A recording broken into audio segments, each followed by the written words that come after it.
Well, hello, everybody, and welcome to the Burr Network. Welcome to Positive Fandom, and welcome to this very special show of the Impact of Oppenheimer. I am your host, Arden, and today we have with us Catherine Cook. Catherine, how are you? Very good. Thank you. It's a pleasure to have you here. And we also have Cameron Pasha. Cameron, how are you tonight? I'm great. I'm excited to be back on. I'm really loving our little triad with Catherine. I think she brings some of the greatest insights into a lot of this stuff. So I'm delighted to join her to talk about what we're going to talk about today.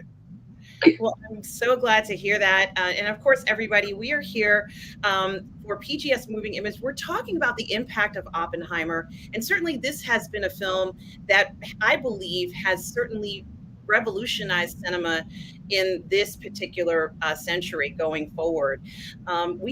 For a long time, we've been hearing about this film, and there's a lot of different and very interesting things associated with the film. I was just talking to you a few moments ago, Catherine, about how incredibly successful the marketing campaign for Oppenheimer has been, which has been combined with another very successful film. But certainly, even though they've combined them together, each of them are very distinct, very different, have held their own, and have done incredibly well in the box office. I think this might be the most successful movie campaign, maybe of all time. What are both of your thoughts about the Barbenheimer campaign for this film and, of course, for Barbie? Well, the fans are the ones who are doing all the Barbenheimer stuff. The studios are simply sharing what they're saying because they don't want to. It's like, oh, we don't want to actively promote the other studio's movie, but we see how it's benefiting us, so we'll just let the fans do it for us. But it is, it's a weird thing because you can't really predict how these types of things are going to take off. And I don't recall what the first Barbenheimer meme was, or if it was just somebody saying the word Barbenheimer, and people noting the oddity of both films releasing on the same day. But things happen, and takes off. You can't predict these things. Cameron? Yeah, I mean, I agree. It is something that was very much grassroots. I don't think this was a planned strategy by rival studios. I think they immediately decided to take advantage of it. I think it was also benefited by the fact that a lot of celebrities decided to get on board, both actors and directors, and they all sort of jumped on board this Barbenheimer thing. And so it is a phenomenon. But as I've said in my conversations with you on Barbie, I don't think they're separate movies. I think that they're thematically linked about the meaning of life and the meaning of death, and the quest to be more than we imagine ourselves to be. And so I think they both had. It is one of those cosmic synchronicities that maybe the divine mind made happen because I think these are the questions that human beings are asking right now. And so I don't think it was a coincidence. Certainly, it was a coincidence from a human standpoint, but I don't think from a larger standpoint it was a coincidence that things played out the way they have. Yeah, and it is very interesting to look at it from many perspectives, as you said, Catherine and Cameron, about how it started off as sort of a grassroots thing, not studio based, and then completely exploded into where you couldn't stop seeing it. Of course, all three of us had seen advertisements for Barbie and for Oppenheimer separately over the past year, maybe even the past few months, even more. But this certainly was something that really caught me by surprise. And for a while, I personally was very conflicted in seeing them together because I viewed Oppenheimer, and I still do view it, as this film that is essentially as impactful as the person it is about. And so I certainly viewed it as something that was incredibly culturally significant, historically significant.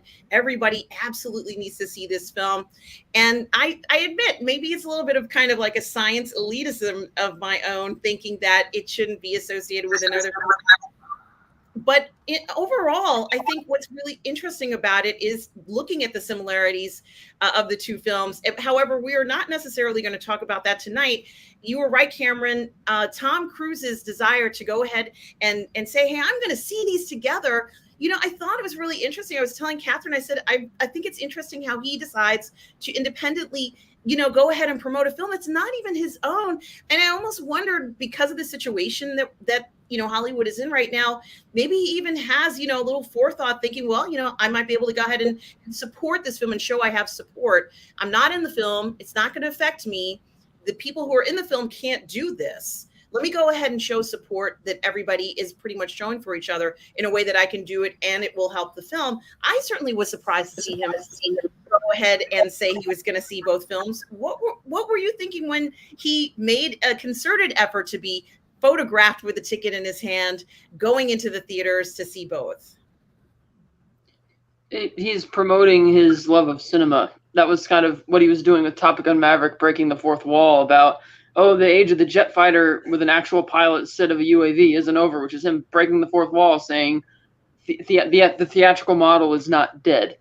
And he's been the biggest proponent for seeing movies in a theater, or one of the big, at least for as an actor, the biggest proponent of it. And so he just, continues to promote that. Even though he was admittedly unhappy that his film got shortchanged for its IMAX release for Oppenheimer, he was still going to support Oppenheimer and Barbie because he's, a fan of the whole theatrical model. Like even at all the Mission Impossible screenings, it began with a message from him and the director McQuarrie thanking people for seeing it on the big screen as it was meant to be seen. So he feels it's important to promote that model. Yeah, absolutely.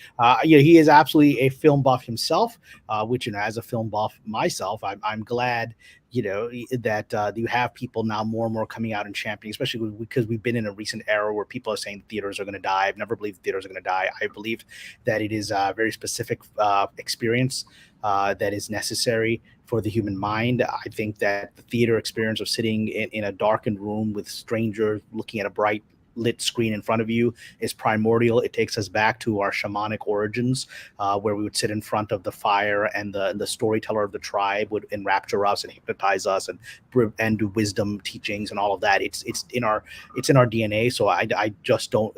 Theaters aren't going to go away. The tragedy of the theaters is that the sad part I felt in every single movie I've been to this year, I'm always seated next to somebody with their phone. And it breaks my heart because I always have to tell them, please put your phone away. And they always look like I slapped them in the face, but it's really rude. And I'm saddened that we are devolved to that place where the addiction of this artifact is so extreme psychologically that we're cutting off our ability to experience this phenomenon I'm describing, which is also then disturbing everyone else's ability. Imagine if you're sitting in front of it almost feels like a commercial, like a Geico commercial. Everyone's sitting in front of the fire with a shaman propounding profound wisdom from their vision trip, right, of the ayahuasca, and then suddenly some person's like, doing this. I mean, it's stupid. It breaks the spell, right? So, I'm glad that Cruz is out there. The other person that did it, although I don't know that he did it publicly, but he was caught doing it, as in people took photos of it, was Quentin Tarantino. He was in Westwood Theater. I mean, I used to go to that theater all the time. I lived in Westwood, and they still do a lot of premieres there. That's the only time I've seen Tom Cruise up close, actually, was at a premiere at Westwood. He's great. He just rushes right into the crowd and shakes everyone's hands, and everyone's delighted. And so he's very active with the fans. So you see Quentin Tarantino went from there's two major theaters in Westwood across the street from each other, and you see someone caught a photo of Quentin Tarantino emerging from an Oppenheimer screening on a Saturday matinee and then going straight to the next theater to get a Barbie ticket, and that just spoke for itself, right? I mean, he didn't have to put an announcement out there. He is one of the epitome of film lovers, right? So it's it is great to see this phenomenon has resurrected theaters. I just pray and hope people will stop this, because I'm always going to be the annoying person who says, put it away, just put it away. And they're always shocked, but we need to stop this. I think that the studios can revive a greater interest in theaters because, undoubtedly the numbers of attendance has gone down since the pandemic.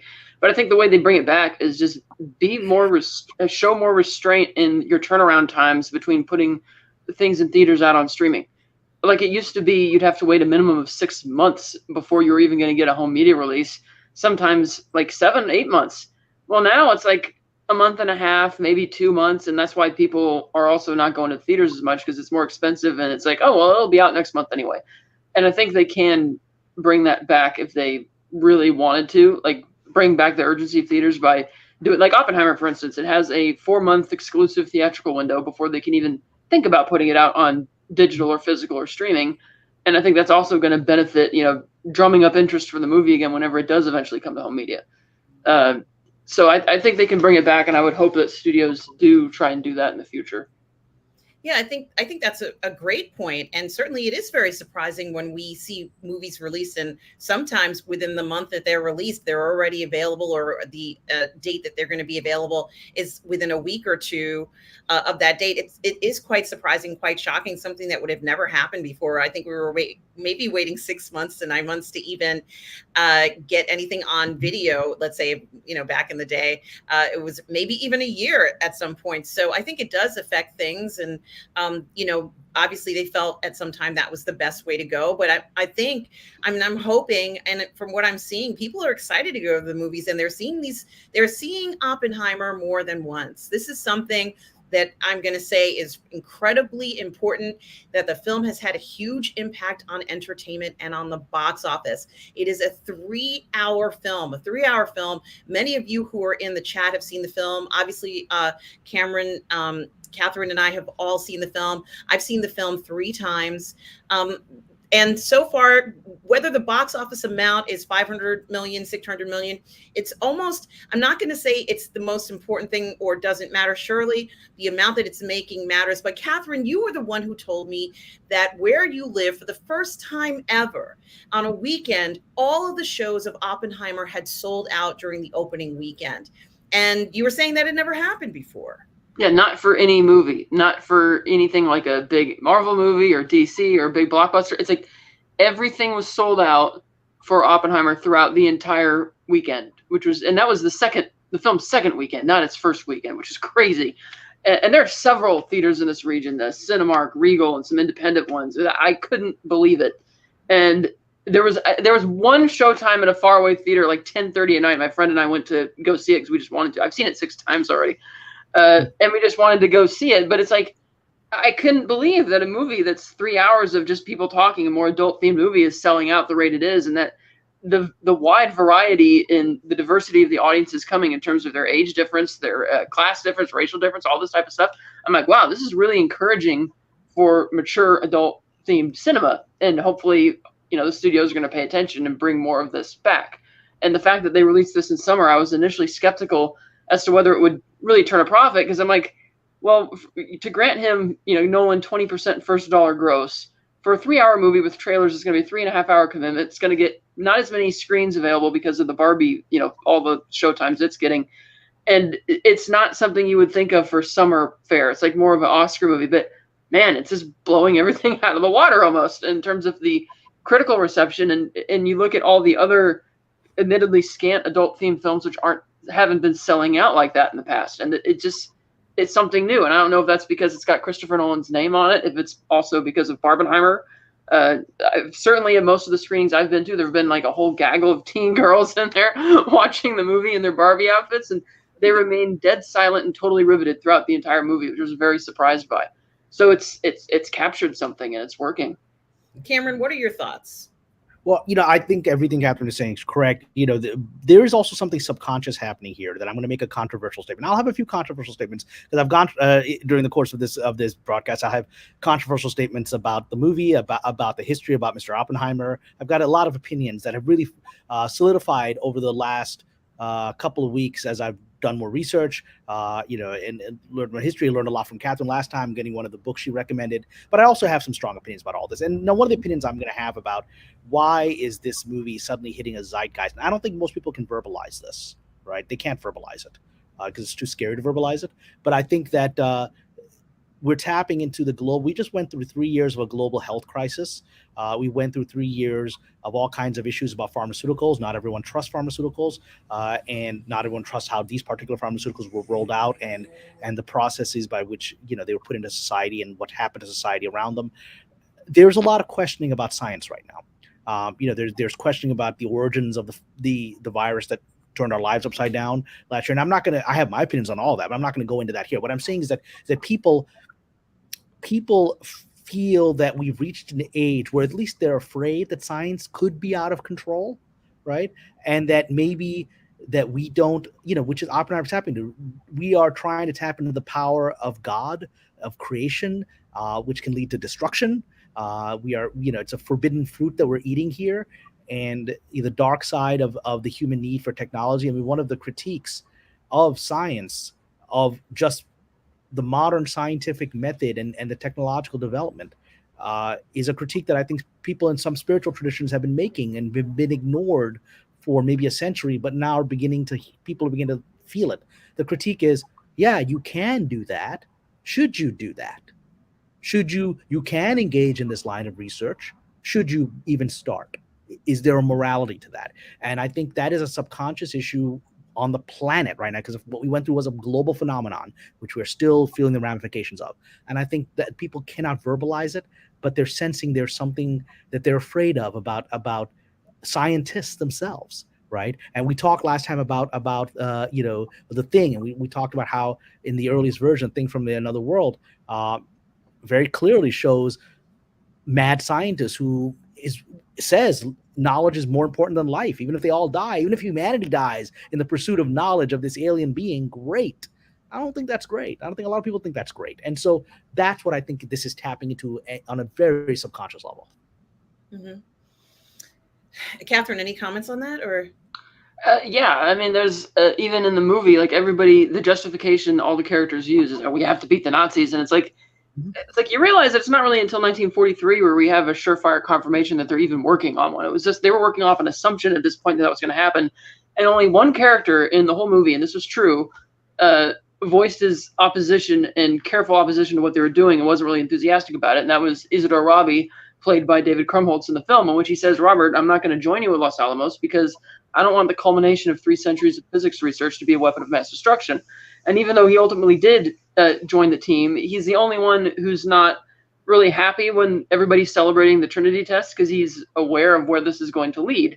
And even though he went to serve on the AEC, which was good that you had such a voice on the AEC, that he's not just going to march in line with the militarists or all that kind of thing. But it was unfortunately a very minority opinion of the people who were working on that project, at least for the ones who knew what they were working on. So the majority of them at, say, Oak Ridge, Hanford, they knew that they were working on science, maybe alternate energy. They didn't really know what they were doing or why, and were just as shocked as the rest of the world when Truman made the announcement about the bomb.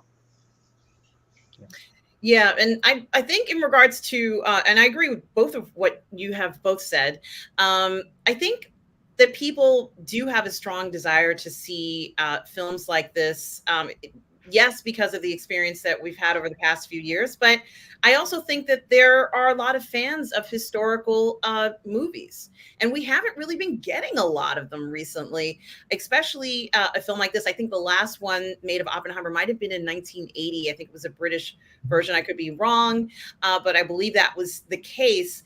And, for a while, when growing up, when it comes to our generation, we've all seen historical films, and there's been a lot of speculation about whether a historical film like this could ever even be made again. People were saying things like, well, I don't think a studio would invest in something like that, or go ahead and put money in that. They're not interested in something like this. And then they put out something like this Oppenheimer film, which is incredible film. And it has a tremendous response from the public, a tremendous response from the critics, a tremendous response from the industry. Certainly, and I've seen interviews of Nolan talk about the film, and I personally think he's incredibly modest about it.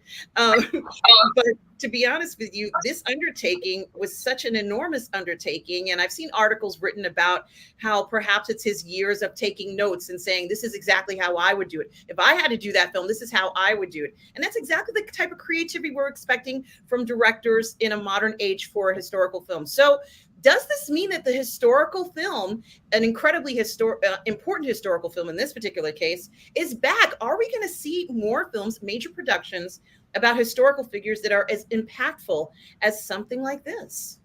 So I want to take a stab at that because I have dedicated my career to the distress of my agents with writing historical scripts, right? And the one standard drama or mantra that you hear, and I've heard it for 22 years now, and it's always wrong. It was wrong when it was first said. It remains wrong today. Whenever I write a historical script or I pitch one, the standard Hollywood mantra is, oh, there's no market for that. Historical script projects are hard. I'm like, what are you talking about? That's the only stuff that wins Oscars. That's the only stuff people are watching. That's the only. I mean, that's the. What do you think people are watching? The Crown? That's not historic. Well, that's the exception. And then you list 100 exceptions that are all the dominant shows on television, streaming. Well, that's the exception. And you say, so it is a nonsensical comment in Hollywood. And the reason that historical projects will have always been important and will be even more so is because they are the opposite of science fiction in the perfect way, because both science fiction and historical epics try to do the same thing, which is they allow us to safely explore current contemporary social issues without agitation of current politics. And so instead of arguing about what happened over the past 3 years and whether Dr. Fauci is a hero or a villain, we get to have an argument about the nature of science and heroes and villains through Oppenheimer, which can at least emotionally satisfy things we're maybe not able to say without really losing friends right now, right? And so I think that's the purpose of history. That's why I write them, because my representatives keep asking me to write contemporary things, and I'm writing the contemporary thing here and there, and I've written them over the course of my career. But it's harder for me because I can't speak openly, because like, oh, that's not politically correct, or that's going to offend somebody. That's not. So whereas when I said something in 15th century Ottoman Turkey, I can say everything I want about the human condition, which hasn't changed in the slightest. Catherine, what are your thoughts?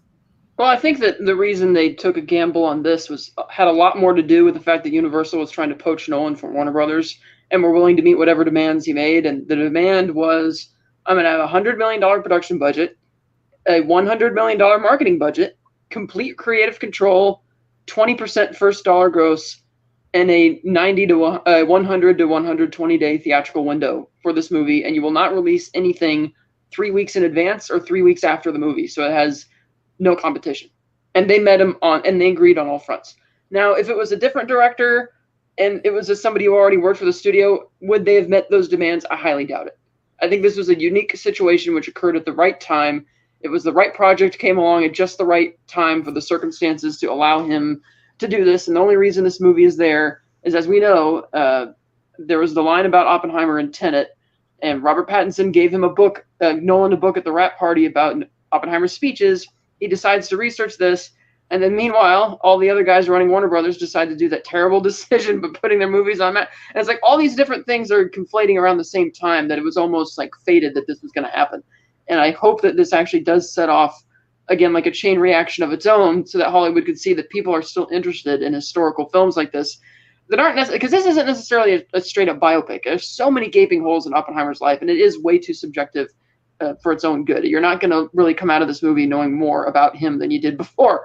But that doesn't mean that it's a bad movie, and it is definitely engaging enough that I hope they make more of these afterwards. But no, I don't think if it hadn't been for those circumstances that they would have agreed to any of those terms for anybody else to make a film of this genre with that budget and with those demands.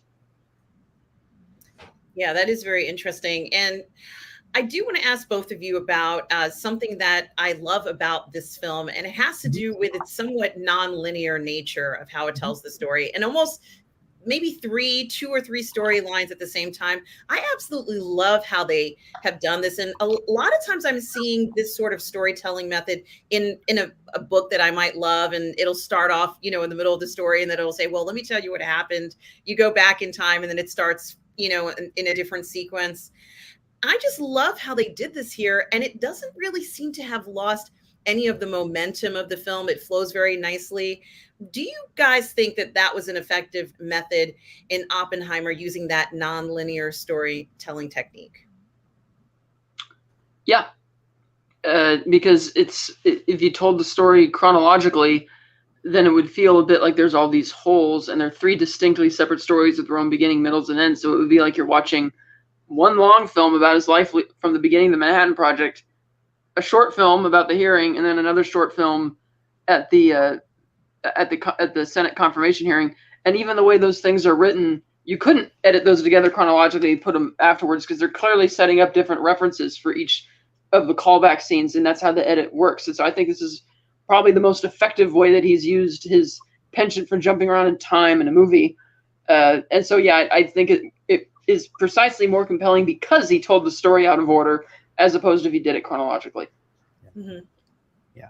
Well, I mean, Captain hits the pivotal issue is that Mr. Nolan is obsessed with telling things non-linear. He started his career with this, with Memento, right? Everything he does has something to say about the nature of time, but I don't know what it is, and I don't think he knows what it is. He keeps exploring the nature of time, and I don't know what he wants to say about it, right? But this is the only time. I mean, look, I've enjoyed his movies. I enjoyed Interstellar more than I enjoyed Tenet. They were both nonlinear, but at least the nonlinearity kind of made sense to me in Interstellar, right? We're going to talk about Einstein in this movie, but with the theory of relativity and how time slows, slows down as you approach the speed of light and all that, right? That at least makes sense to me. I mean, I still don't know the rules of Tenet. I can't figure it out, right? How time travel works there, and I stopped bothering. But I will grant that movie was the first movie I was able to see during all the lockdowns in a theater, and so it has that emotional meaning for me, even if I didn't get it. But in this movie, he does use nonlinearity, and it actually serves a purpose. I, as a screenwriter, use flashbacks. People often say, "Oh, flashbacks are poorly used." I use them all the time, but I use them structurally. Some of my best scripts, the ones that I've sold to studios, my Taj Mahal screenplay that I sold to Warner Brothers, that's a nonlinear script. It's told as a flashback from the emperor who built the Taj Mahal, Shah Jahan, in prison. He's in prison and he tells the story in flashback to a British ambassador who wants to know how he went from being the most powerful ruler on earth to being in a prison, right? And then outside the window is you can see the Taj Mahal. That's why he's in prison, right? Because he bankrupted the Mughal Empire building this for his wife, and then you hear the backstory of it. And so that worked. I do a lot of nonlinearity in my stuff, but I try to craft it like there's a reason you go between different times. There's thematic connections when you switch a time frame, and I think that was more effectively done here, right? Not everyone. I'm seeing a lot of reviews where people didn't like, people. One of the standard critiques I'm hearing is that people felt that it should have been one or the other. Either tell the story of the Manhattan Project or tell the story of Oppenheimer losing his clearance. And the story of Louis Strauss, his adversary, who I actually have very complex views on. I think the movie isn't fair to him, in my opinion. But we'll get to that. And it's, but I don't. But I think that I don't buy those critiques. I think this is the one time where this works. I think you have to tell both stories. Because his losing of his clearance is linked to the entire Manhattan Project. It's linked to his previous life. It's linked to his communist buddies, even though he himself was not a communist, right? And it's linked to all of that, and you have to tell that story, and that's the full arc of his journey. Is that it has to end with him losing his clearance, right? And then maybe getting a little redemption by, in the end, he gets a little Medal of Honor or whatever. That, as Einstein told him, they'll give you a medal, but it's for themselves, not for the you. The Fermi Award, yeah. Yeah, exactly. Thank you. And so yeah, and so I think this is the one time where Nolan actually masters nonlinearity in a way that services the story to its maximum. Yes, and I agree with both of you. And I think that the three, for me, the three main stories were, let's say, Oppenheimer's personal life, the Manhattan Project, and the situation with him losing his security clearance and his relationship with Strauss. So for me, those are the three stories that it may not be exactly divided that way, but that's how I viewed everything. And I think it's essential for them to be told in order for us to understand what Nolan was trying to give us in this film. I think that his vision was clearly stated. That's what he wanted to do. And I think he did it beautifully in this. Some people are calling this the movie of the year. I think this might be the movie of the decade. Honestly, I think that it's reached such a height of excitement and drama and, hope, I think, for entertainment, that it's done so much for it already without maybe people even being entirely aware of what's happening, because it feels so good to see a film like this do well. And something that I was kind of curious about in the film was that we do see Einstein, who is, at least as far as I know, we can, people can debate me on this, maybe the most recognizable scientist of our lifetime. Certainly everyone knows what Einstein looks like.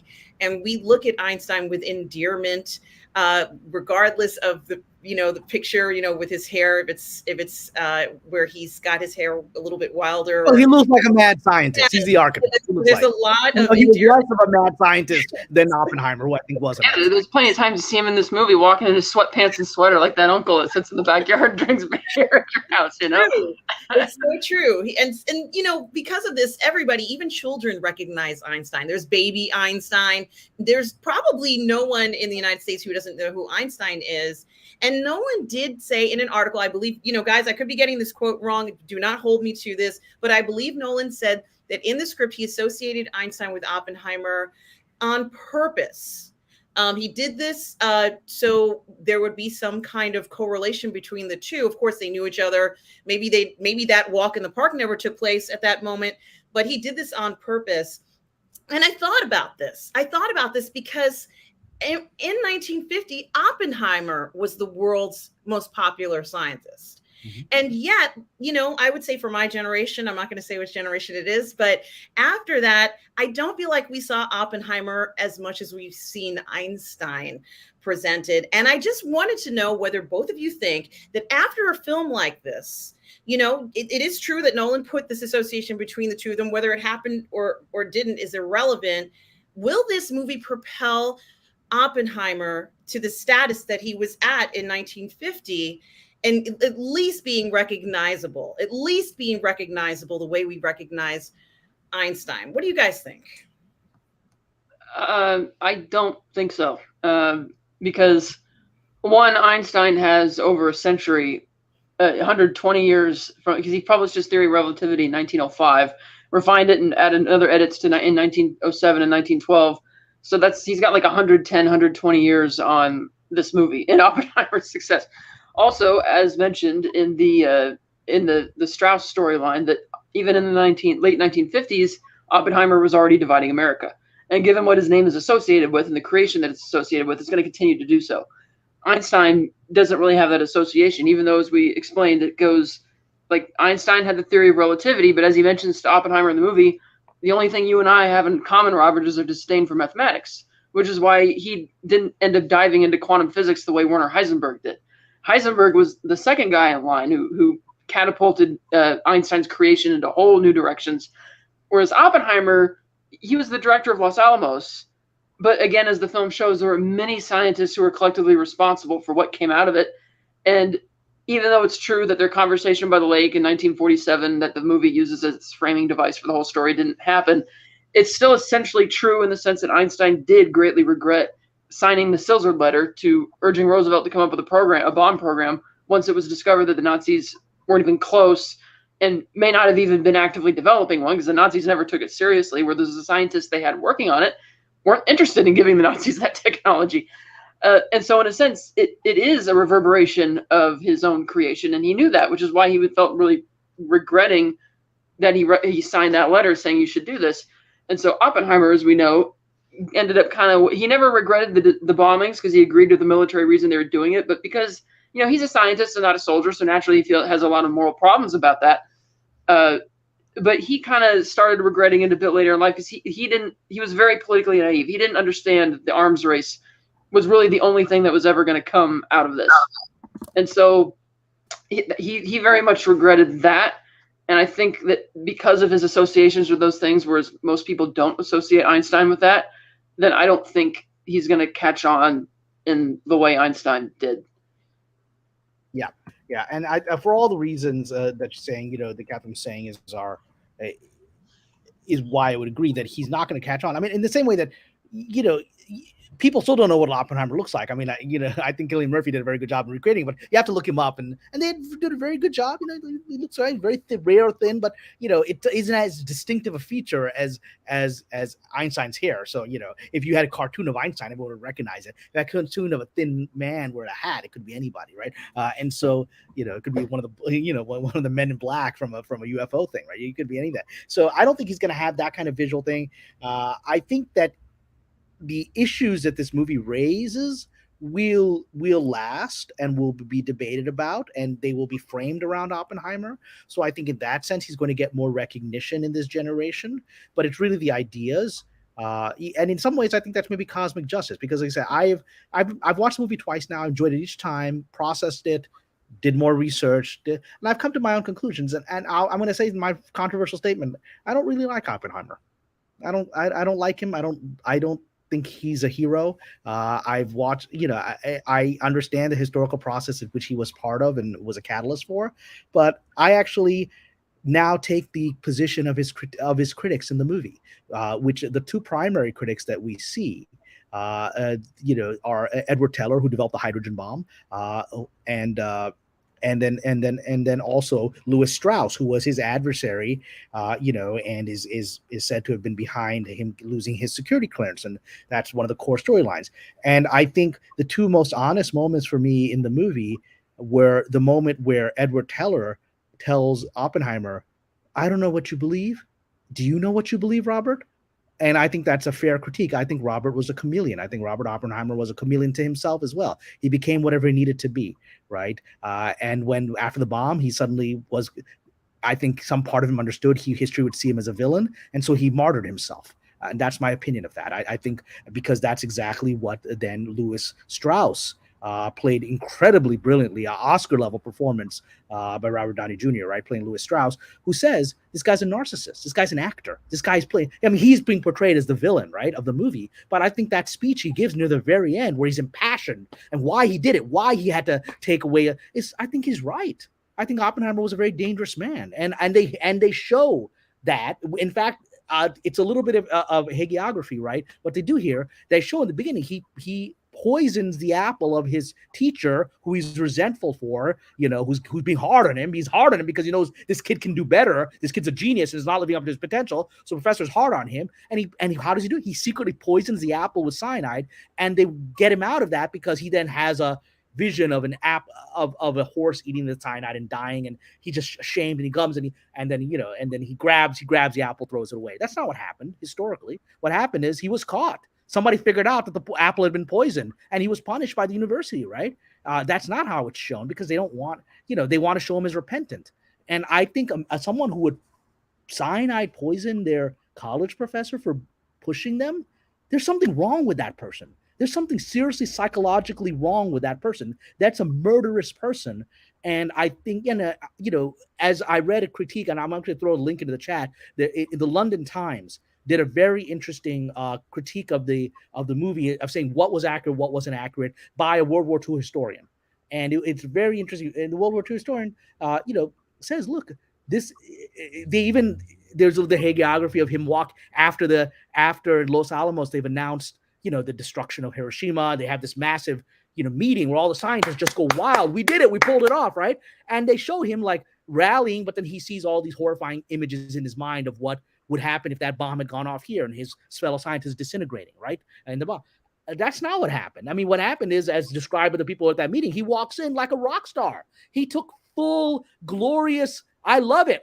We did it. And then suddenly a few weeks later, he's in front of Truman saying, "Oh, I feel bad about it." People are like, well, where did that shift happen? His associates couldn't figure out where that shift happened. They saw no moment where that shift happened. It just happened, which suggests to me he has no center. And that, I think, is a very dangerous human being to give the power of weapons of mass destruction to. So that's my controversial opinion number one. Excellent.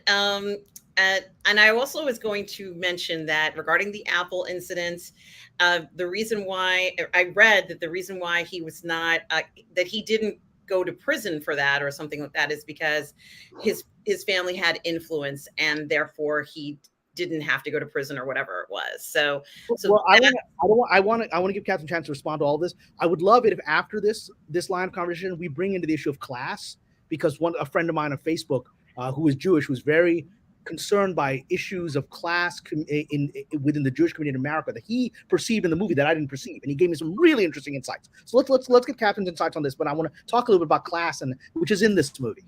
And I'm going to get to it. It's actually the next question. So Catherine, go ahead and let us know what your thoughts are on that.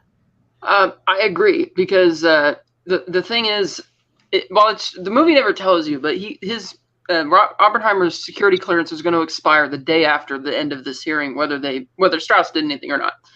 And just because he may have still checked the boxes to have it renewed doesn't mean it would have been renewed. And in all likelihood, it would not have been renewed because he had been in staunch opposition to America's nuclear policy for 5 years at that point. And as Mr. Gray on the Gray board says in his final assessment as to why they're not renewing his clearance, he refers to his disturbing conduct of the hydrogen bomb. And what he's referring to specifically is the fact that they were asking him for his scientific input. And he is not giving it. And he keeps lying, saying, well, you can't really do this, even though he knows you can. And when he finally concedes that, oh, we know about it, and he's kind of being back and forth, and it's like nobody knows what this guy's position is. Such as another thing to Cameron's point that the film, of course, will not tell you because it's taking a very sympathetic view of him, is that after he lost his Q clearance and lost political influence, he sold out 4 of his students to McCarthy's Senate hearings without any, and he didn't do that reluctantly. He just did it because he was trying to, rebuild his own status in the political sphere. He didn't have any qualms about that. And it's true that Strauss was not as vindictive and conniving as the movie makes it seem. In fact, I thought that there's a fundamental problem with the movie in that if you're going to vilify Strauss for being petty and vindictive and take that position, then aren't you as the director being equally petty and vindictive by including an entire plot line of his whole Senate hearing, because the movie's not called Oppenheimer versus Strauss. It's Oppenheimer. And he had nothing to do with that security hearing in 1959. You would be forgiven if you thought Oppenheimer had died by that point because of the way they're talking about him. And so it's like, okay, you're vilifying a guy for being petty while you're doing the same thing back to him. And yet, to Cameron's point, everything that Robert Downey Jr. shows in his performance at the end of the movie when he's having like this tantrum, accusing Robert of having lived it up, arrogantly loved it, strutting his stuff, all of that was objectively true. But the movie deliberately doesn't show you that because it wants to give a sympathetic view and make you think that, oh, he's just saying that because he's better. It's like, no, it's absolutely true. And I thought that if the movie is going to violate the subjectivity of the story to vilify Strauss, then it should have also violated the subjectivity to highlight all of Strauss's good qualities. For instance, he tried to use his relationship with Herbert Hoover, former president, to get refugee laws changed to save people from Nazi Germany because he could see the writing on the wall long before most of the other politicians could. Now, he failed, but he still tried valiantly to do that. Likewise, in the post-war years, given what the creation of Israel did to Palestine and just that whole massive political quagmire, he anticipated the things that these countries would be fighting over, and so he figured that, well, water is going to be a big part of that. He proposed and tried to push very hard for what would have been the world's largest desalination plant outside of Israel that was going to serve all these countries and for the purpose of promoting unity between them and also preventing potential future conflicts over what was the most precious resource in that part of the world, which is water. Again, he got voted down completely. And what these things show is that he's not just some conniving politician who's just striving to, like he says in one scene in the black and white segment, oh, I'm finally here. My entire life has led to this. It's like, no, it's like that's not accurate at all. Now, that's not to say that the movie can't be entertaining and engaging. It can be. But when you're excluding these things for the sake of putting Oppenheimer in a good light, I do find that a bit irresponsible. For instance, Nolan's been talking on the press junket a lot about, oh, he's full of contradictions and complexities, and yet the movie doesn't really explore any of that. Like, from watching the movie, you're not really sure why he looks down on Jackie. I mean, his brother thinks it's because she's a waitress, or he suggests that it's because, oh, she's a communist and you shouldn't join the party. But then he also looks down on Strauss for lowly shoe salesman. He keeps cheating on his wife behind her back, has no shame having an affair with a woman whose husband he's been living with for years. And it's like, there's literally a cut in the movie where when Isidore Rabi, who's more or less the moral compass in this movie, he smirks when Robert acknowledges that it's true that he had an affair with this man's wife. And in the very next shot, he's being interviewed by the Gray Board. He's like, Dr. Oppenheimer is of the most outstanding moral character. It's like, really? And it was like, and again, the movie doesn't provide a frame of reference for why Robert was like this. And the reason is because he was born into a very wealthy, privileged family. His parents even bought him a 40-foot yacht for his 16th birthday. This guy never lacked for anything his whole life. He even bought, I don't remember if it was the whole island. He bought his own private beach in the Caribbean and went on sailing yachts to the Caribbean. This guy was swaddled from cradle to the grave, which is why he was very classist towards people. Now, he was blissfully ignorant to the fact that he was being arrogant and condescending towards others, but that's what burned a lot of his bridges with people. That's why these so-called contradictions, like, well, it would be a lot easier to understand if Nolan clued us in on that, but he doesn't, because he had to buy the film rights from Kai Bird and the late Martin Sherwin, who wrote the biography that it's based on. And over the years, they had rejected many offers to make films of this because they were more objectively told stories that painted Oppenheimer in a worse light. And they didn't like that. And Kai Bird has been doing all sorts of interviews lately, living it up and having fun that his view is out there. And it's like, not really, man. It's like you're greenlighting something that you know is not really logical. Like anytime, like what the William Borden character, for instance, played by David Desmalchian in the film, they make him sound like a shadowy figure. In Kai Bird's book, he plays him up to be this really psychotic anti-communist.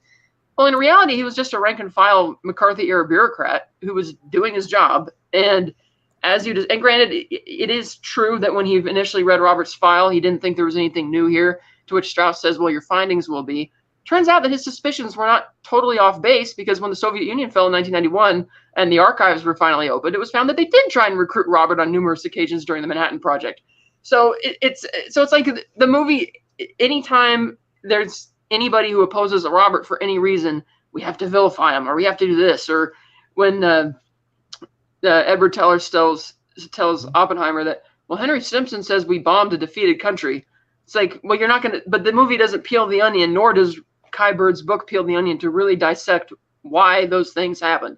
Like Kai Bird literally took the position that, oh, the million casualty figure for Operation Downfall that the Allies were afraid of was something that was pulled out of thin air. And he got that quote from Stimson's ghostwriter decades after the fact.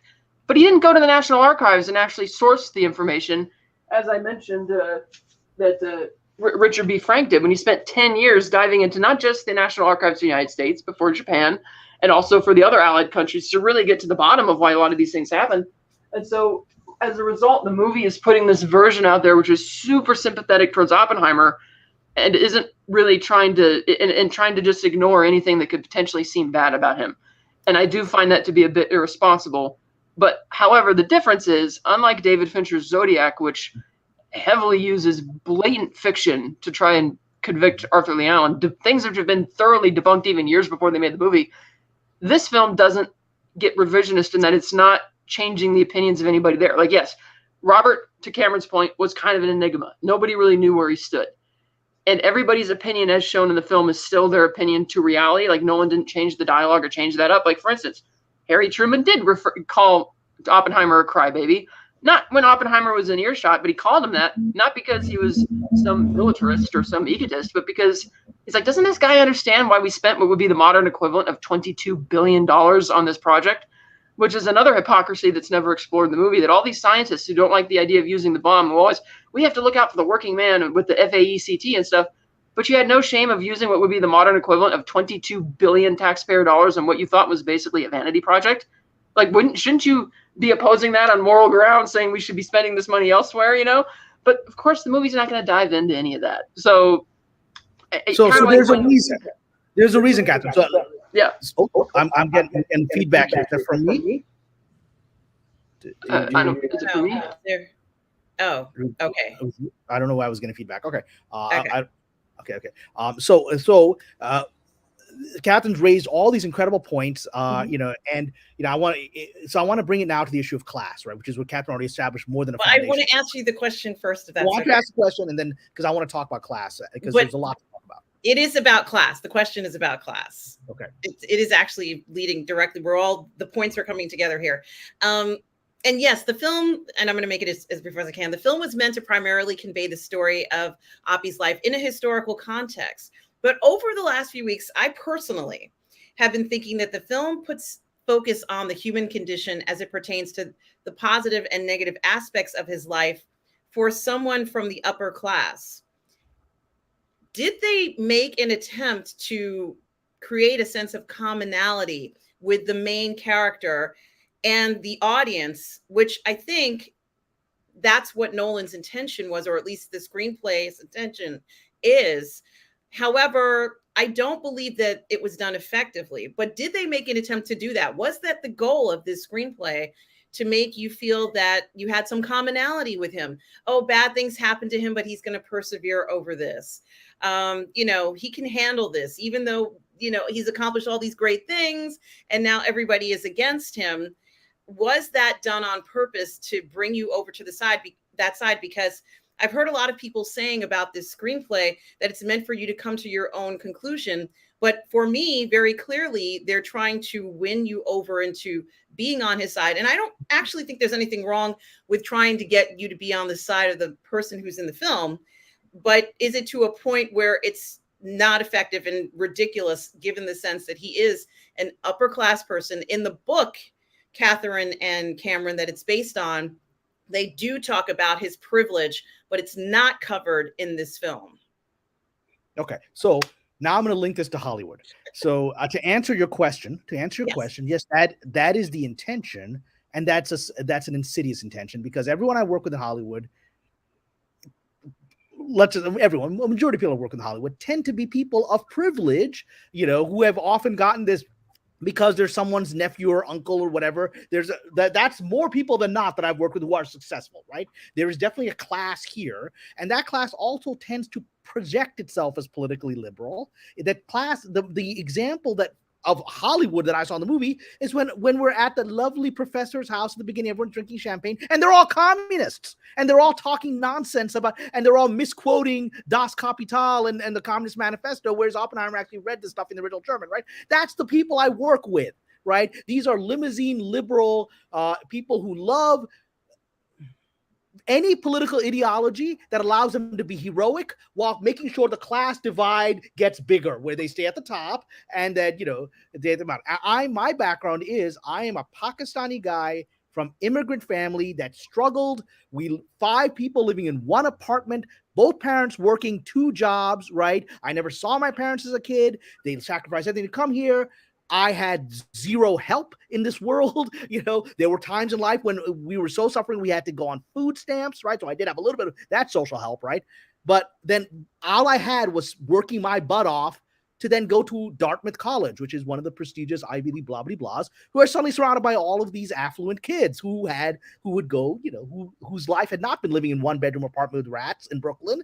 Their life had been going to skiing in the Alps with their parents, right? So it was a different experience. And then I saw that. Then I came to Hollywood, and I saw more of that, right? And so I don't know. I'm guessing Christopher Nolan probably comes from a somewhat privileged background. I'd have to look at his life story a little bit more. I get that vibe. I don't think he comes from a working class background. Please, anyone in the chat, correct me if I'm wrong. Catherine may know, but regardless, this movie's intention is very much to promote the Hollywood self-interpretation of itself, which is this elitism. And thankfully, there are still elements that are, I will have to say, the fairness of the script, there's still elements that I could see in the movie of that elitism and how it turns you off. That moment where he dismisses Lewis Strauss as, oh, so you were a lowly shoe salesman once. And Robert Downey Jr. does it perfectly. He's like, no, just a shoe salesman. He has dignity. He has ownership. My father, was trained at like an investment bank, and he came here and he worked security jobs.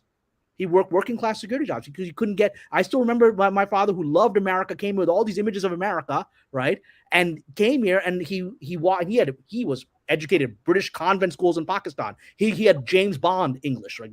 Elegant British, accent, all of that.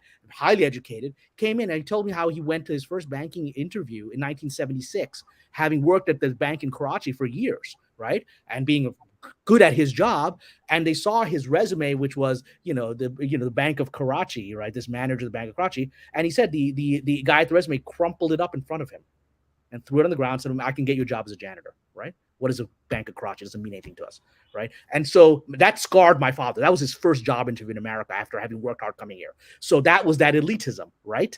And so I've experienced that my entire life. I experience it now in Hollywood. I fight it. But in this script, there are these moments where that comes across. Robbie is a wonderful character. He is, in many ways, the moral compass. In some ways, he's the Robbie rabbi of this movie. He's the one that says, the bomb falls on the just and the unjust. I don't like this. I don't want to be involved in this, right? It's a spiritual statement, right? He's not happy. You see, he's the only one that's looking down in shame after the Trinity test. He's not happy about it, but he's loyal and he defends his friend.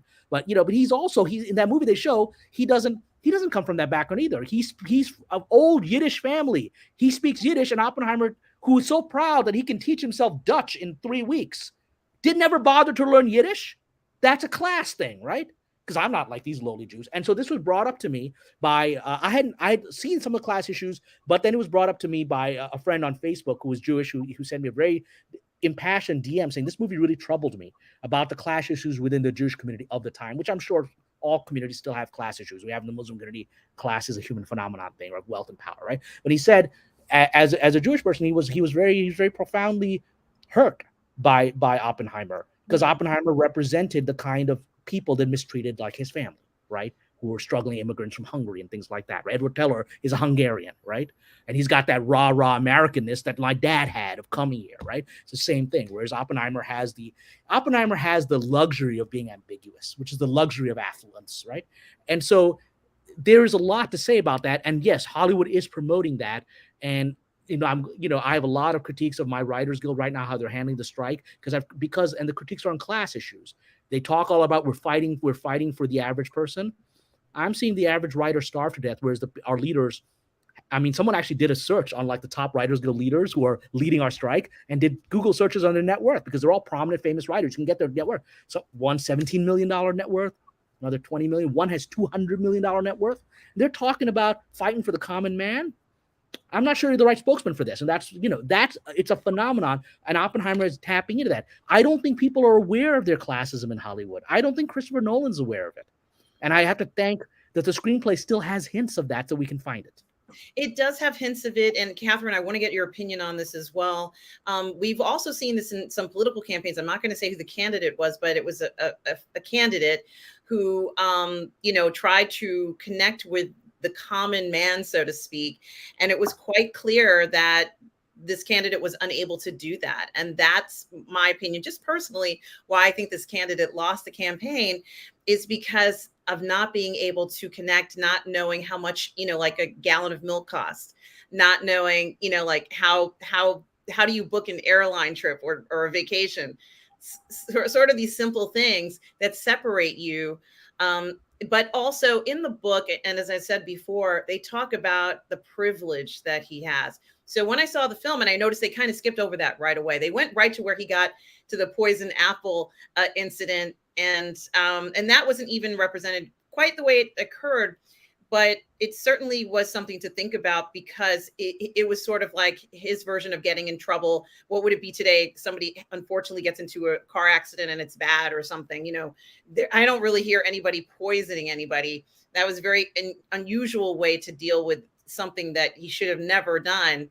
But he did it, and they explain it in the book, and that's how I had heard about it. It's absolutely true that he did this, but certainly his class plays a big part in this, and he never lets go of that ever in his life. He does not go ahead. He's a genius. They represent him that way. However, it should be clear, at least when I see this film, that he does feel a separation from other groups of people, not just, let's say, at certain ethnicities, from anybody who was not in his class economically. So he even marries a woman who says, well, yes, I came from money. I have a feeling that he would, and there's nothing wrong, this is his decision, would only marry someone who also came from a well-heeled background. That's what he's looking for, someone who, he knows the rules of this group. And so I thought it was interesting that in certain parts of the film, he's written as if, let's say, he's an ordinary person. And I'm like, no, that's not true. He's very, very wealthy. Let's go ahead and represent him the way that he really would be, which is very well off, and certainly a different attitude towards all of this stuff. But it does seem like they're trying to win you over in that regard. He's just like everybody else. He's just like, no, that's not a true representation, I think, of, let's say, what an elitist person in his category would be like. This is just my personal opinions. I don't know how you would write someone like that, but I don't think it would be this way. Right. And to Cameron's point, it is surprising that sometimes you do get some of those objective pieces in there, even in some of the subjective portions of the film, because for those who don't know, everything in color is supposed to be from Oppenheimer's subjective viewpoint, whereas black and white is more objective or Strauss's viewpoint. But there's even a scene in regards to that whole class divide, like when Ernest Lawrence, played by Josh Hartnett, walks into the classroom at the lab, and he sees that Oppenheimer's brought the FAECT into the class after he's told him strictly not to do it. And his first point is, he turns like, "Moments, how much money do you make?" And Oppenheimer's like, "Oh, that's not the point." And he's like, what do any of you have in common with dock laborers and farm workers? And Lomanitz, being naive, he's like, well, actually, a lot. And he's like, get out. And it's true. Like, so I was surprised that they did point that out, because at no point in the movie, all these people are sympathetic to the communist cause. You know, you're going to Berkeley, even back then, obviously not as expensive as it is today, but it's still a very privileged area back then in the late 30s, early 40s. None of the, you know, they're living in their little ivory towers. They're safe from the war at this point and the things that are going on in the world. But at no point in the film do General Groves, Lieutenant Colonel Nichols, or Colonel Boris Pash tell them that, hey, you do realize that these Soviets who you want to collaborate with so much, you know, they've killed millions of their own people under Lenin and Stalin. They're a totalitarian state. They had no moral objections to the Nazis whatsoever. They even signed the von Ribbentrop Pact, participated in the partitioning of Poland and invasion of Poland. And it's like, and at no point have they reached out during the Manhattan Project as allies to try and collaborate on a bomb project. So it's like, what are you guys thinking is going to happen? Why do you think this is such a good idea? And nobody really brings that up, because they're trying to portray, again, that Oppenheimer has the right idea. And, oh, we're really good. This is what we should be doing. And it's like, really? Because when he's recounting the Chevalier incident, it kind of happens in two factors. One is when he gives his son Peter to him because he can't be bothered to take care of his crying son. And because it's Oppenheimer's subjective viewpoint, Chevalier immediately forgives him for it. Oh, it's okay. You're doing... Oh, he may as well be saying you're doing the Lord's work, right? Like basically praising him for what work he's doing in the government, even though he doesn't know what it is. But that comes back, in a sense, during the actual incident when Chevalier is clearly sharing the frustration of scientists for not collaborating with the Soviets. And he tells Oppenheimer about Eltonton's offer that I could pass information on to the consulate. The thing that they don't point out, though, is that Eltonton didn't tell Chevalier to specifically inform Oppenheimer about this. Chevalier knew that Oppenheimer was working on something top secret related to the war and decided to pass it on because, like Eltonton, he would have gladly shared such information with the Soviet Union. So when Oppenheimer is going on about, oh, I was just trying to protect innocent people, it's like, were you though? It's like, I feel that maybe that he felt some sense of honor because the guy had been watching his son for so long. But no, clearly if Chevalier had that information, he would have passed it on himself. And at no point are any of the people in this movie who are on the opposite viewpoint ever allowed to share their opinions about why they think collaborating is a really bad idea. Because again, after the Soviet Union fell, it was shown that they had never once tried to reach out to collaborate on a bomb project. And the reason Stalin preferred to use espionage is because on the long shot possibility that the Soviets were more ahead than the Americans were, he didn't want to give us a leg up in collaborating on that. Same with the Baruch Plan proposals in 1948. Soviets proposed global nuclear disarmament. The Americans are like, great, but let's have the caveat of UN and general inspectors being allowed to investigate all of the member nations to make sure that nobody's trying to break the rules. Well, Soviets wouldn't agree to this because, one, they're totalitarian states and they know the inspectors would complain about everything, and two, because they never intended to disarm themselves. They were just playing for time before their own nuclear test. But at no point in the movie does anybody ever really express to Oppenheimer why his belief about, well, we have to arms talk, like that was never going to work. Like your collaboration, so like it's not, and they never even really get a clear viewpoint in the movie as to what Oppenheimer's like logical written out way that his plan would have worked as opposed to the arms race. Now, I'm not saying that I'm a fan of the arms race. I'm not. One of the other things the film gets right is Edward Teller feeling a bit iffy when they're carting away the bombs, saying, do you think Japan would surrender? And if they knew what was coming, and Oppenheimer's like, I don't know, but we're not responsible for what happens because we don't have any right over, like immediately trying to exonerate himself of any type of moral responsibility, to which Teller interjects and says, but we're the only ones who know about it. So Teller wanting to build a hydrogen bomb was not because he had, sadistic, evil machinations about massacring millions. He knew that that if he was intelligent enough to figure it out, they're going to figure it out. And you don't want to give a totalitarian state the lead on that. That's why they kept pushing this stuff. But the movie keeps trying to make it seem like, oh, these are a bunch of hardcore militarists and they're scary and all that. And it's like, that's not really true. And again, it comes down to class thing, because he's born into his ivory tower. He's completely. Can you imagine, for instance, what would have happened if, say, we didn't drop the bombs and the war continues, the Operation Starvation continues, the famine in Southeast Asia on the verge of killing 2 million people continues, 200,000 Chinese, mostly civilians, continue dying every month at the Japanese hands continues, 3 million Japanese that would have died in 2 months, all civilians, all this continue, and you eventually maybe achieve victory, which was not possible because we did not have the money to keep financing the war through 1946. meaning we likely would have had to come to the bargaining table with the Japanese, which is what Nimitz and King, the admirals, were afraid of. They didn't publicly express this, however, because they knew it would create a political firestorm to say they were not in favor of Operation Downfall, but because of the timetable, they knew they still had 5 months to induce a surrender. And so can you imagine if we didn't have the bombs, didn't drop the bombs, Operation Downfall goes through, we have to go to a negotiated peace. So all the guys who fought this war, all the Japanese who prosecuted this war against all these other Asian countries get to still lead their country and influence the post-war world.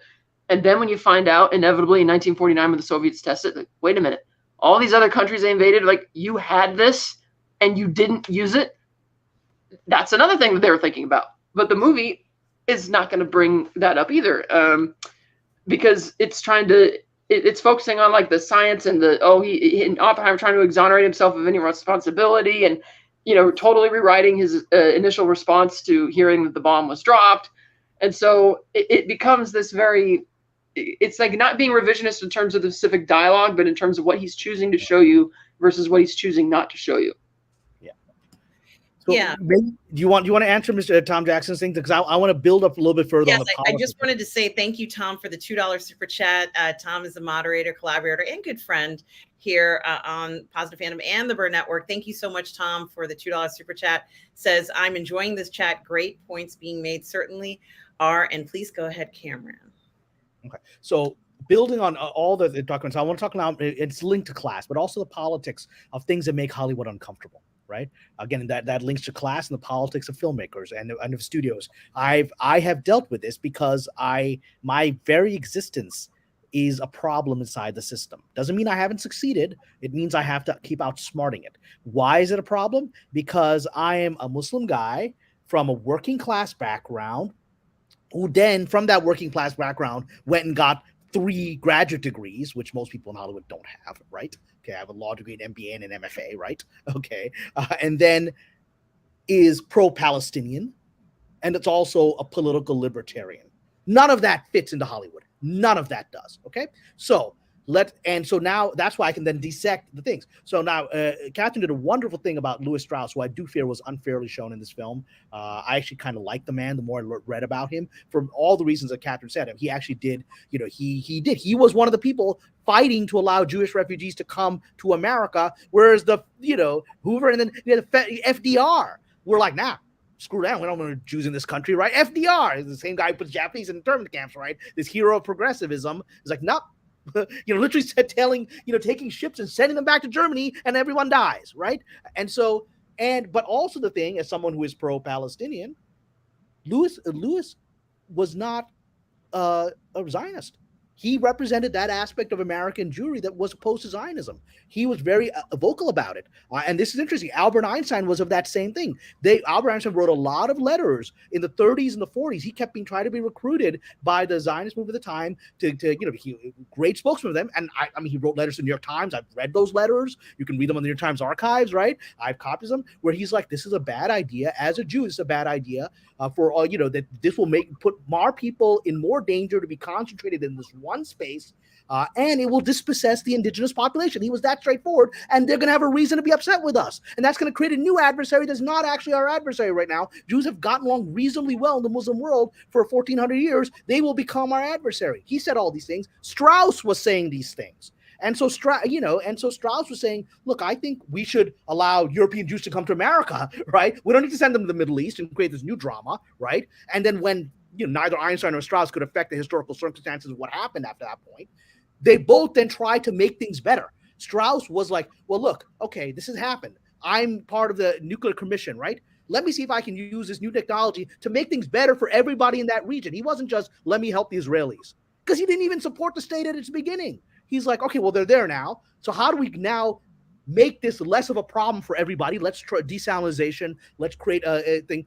This guy was actually he was in the minority, and eventually he became in the early parts of 20th century, the questioning Zionist attitude was the majority of American Jews. By the 1940s and the Holocaust, it became the minority of American Jews. And so both Einstein and Strauss were in the minority at the end of that process. and they had, and and now because Hollywood is largely very pro-sympathetic to Israel, no matter how progressive it claims to be, and they are, and so Strauss already rubs the system the wrong way. He rubs the system the wrong way on that political ideological thing. I know it because I've dealt with it. I've been on shows where I was on Sleeper Cell, which is about Islamist terrorists who are fighting Americans, and I had lines edited out of the scripts by higher ups in the network. They're like, it's lines where the villains are criticizing Israel. I'm like, what? You don't think the terrorists are making anti-Israeli comments in dialogue? That's not happening, right? I mean, that's not. Well, it's a little too uncomfortable. It's uncomfortable for you. You don't even want the bad guys to put a critique of Israel. Come on, man. But he was taken out of my script, right? Even though that's what those guys would be. And they're not even the good guys. It's what they would be saying, right? And so that's a raw issue for Hollywood still. And Strauss is on the wrong side of that issue. Hollywood doesn't like him for that reason. And on the issue of Soviets, Hollywood is still uncomfortable with the fact that it historically did have real communists, real Stalinists, people in this system. Now you can be upset about what happened with the blacklisting. I've gone through anti-Muslim blacklisting, so I know what blacklisting is like in this system, right? I know that, but it is untrue to claim that there weren't people in Hollywood that would have been happy that were pro-Stalin. I mean, that's not true. They were, and there's a discomfort with that because a lot of the heroes of Hollywood were that, right? Trumbo, one of my closest friends, who I went and saw Oppenheimer with, Kevin Brown, produced Trumbo and they got Oscar nominations for it, right? Trumbo is about the screenwriter, who wrote Spartacus, he wrote it under a false name because he was blacklisted for being communist. The thing is, he really was a communist. He wasn't a liberal Democrat. He wasn't a socialist. He was a communist. He wanted state control to force people to take their property away based on what he thought was right. And he gets to be the one who decides that, right? That's not a great guy, in my opinion, as a libertarian. But he's hero now. Whereas Elia Kazan, from one of the great filmmakers of all time, was against communism, and he's a villain. He was a villain by Hollywood. He's one of the greatest filmmakers of all time, right? And Elia Kazan is still, when he got the Oscar, people wouldn't clap for him. They wouldn't clap. It was heartbreaking, right? Because this guy was trying to save us from authoritarianism. Hollywood is unwilling to accept the authoritarian aspects of it. So when I saw, what blew me away was, I don't know if you have seen that show on Apple Plus TV, For All Mankind, The Alternative History. Mm-hmm. What would have happened had the Soviets beaten us to the moon, and the new space race that develops from that. That show is pretty straightforward. That Soviet Union wasn't a great place, right? It shows that the American astronauts, are living better lives than the Soviet cosmonauts are, right? And there's actually an incredible moment, I believe it's in season 2, where after having invited the Soviet cosmonauts here to do some kind of, it's under Ronald Reagan in this alternative history. Ronald Reagan does this big thing of bringing Soviet cosmonauts to America to maybe work together on a joint space station kind of thing at the height of the Cold War. And they come and they're greeted by all the main characters with a marching band and all this stuff and whatever. And then you see a couple episodes later, the Americans are go to the Soviet Union.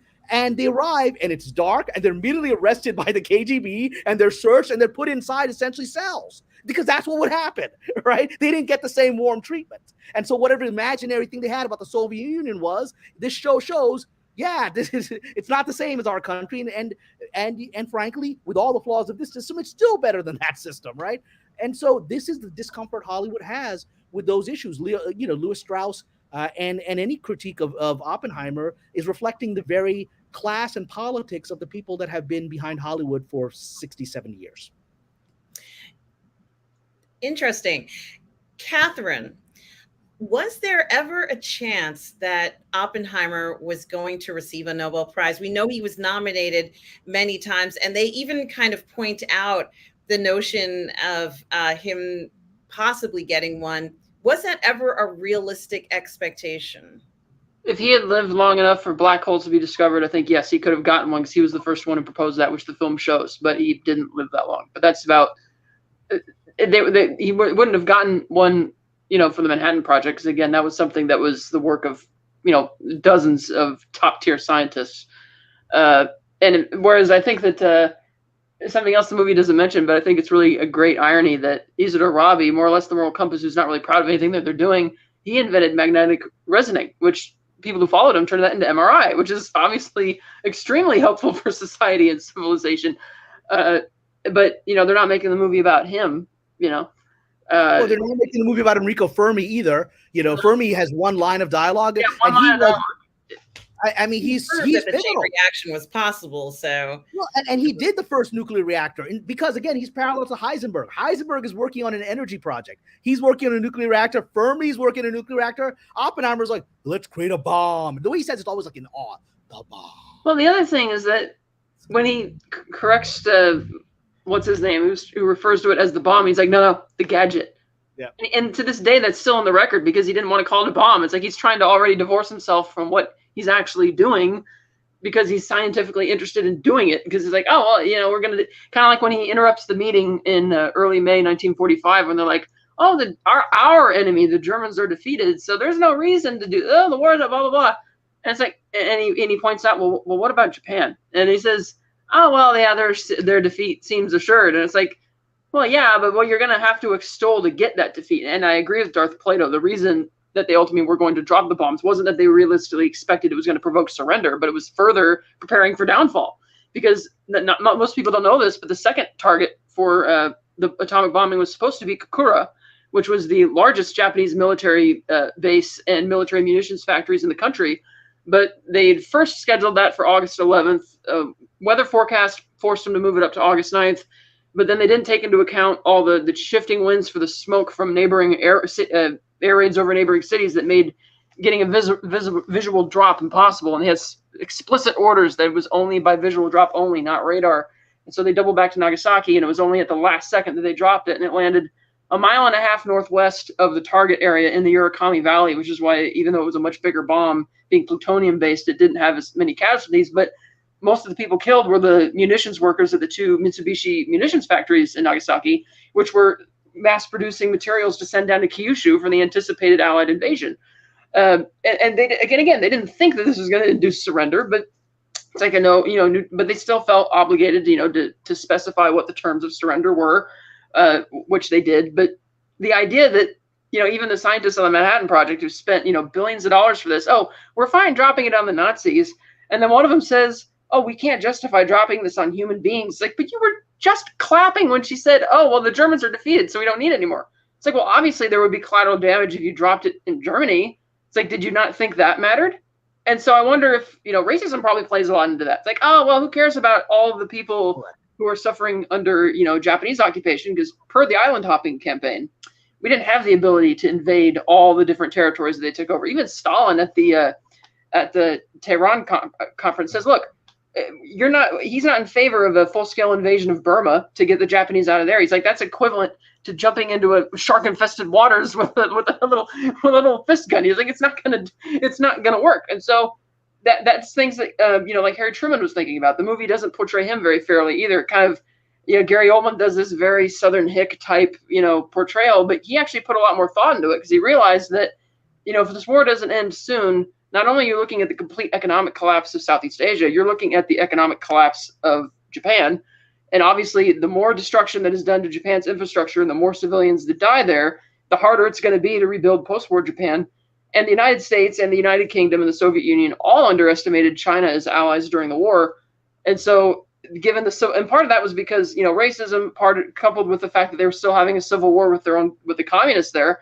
Well, that was another thing that Harry Truman considered. He's like, well, the hope for victory for the nationalists to triumph over the communists is going to be largely dependent on, he believed at the time, getting the Japanese out and getting them out now, which was another concern that he took. So he's really thinking a lot about the different casualties that are going into it, whereas the scientists on the project are clearly not being briefed on any of this. They don't have any clue what's going on in the war, but it's like, oh, we'll drop it on Germany because they're our enemy, because a lot of them are Jewish, but who cares about what's going on over there and all the people suffering over there, So it's like, which is why I think it's a good thing that they're not on the project. And one of the things the film got wrong is that the petition that Silzard was trying to get Oppenheimer to sign was not saying don't bomb Japan. It was saying if you're going to do it, you have to make sure you meet these criteria first.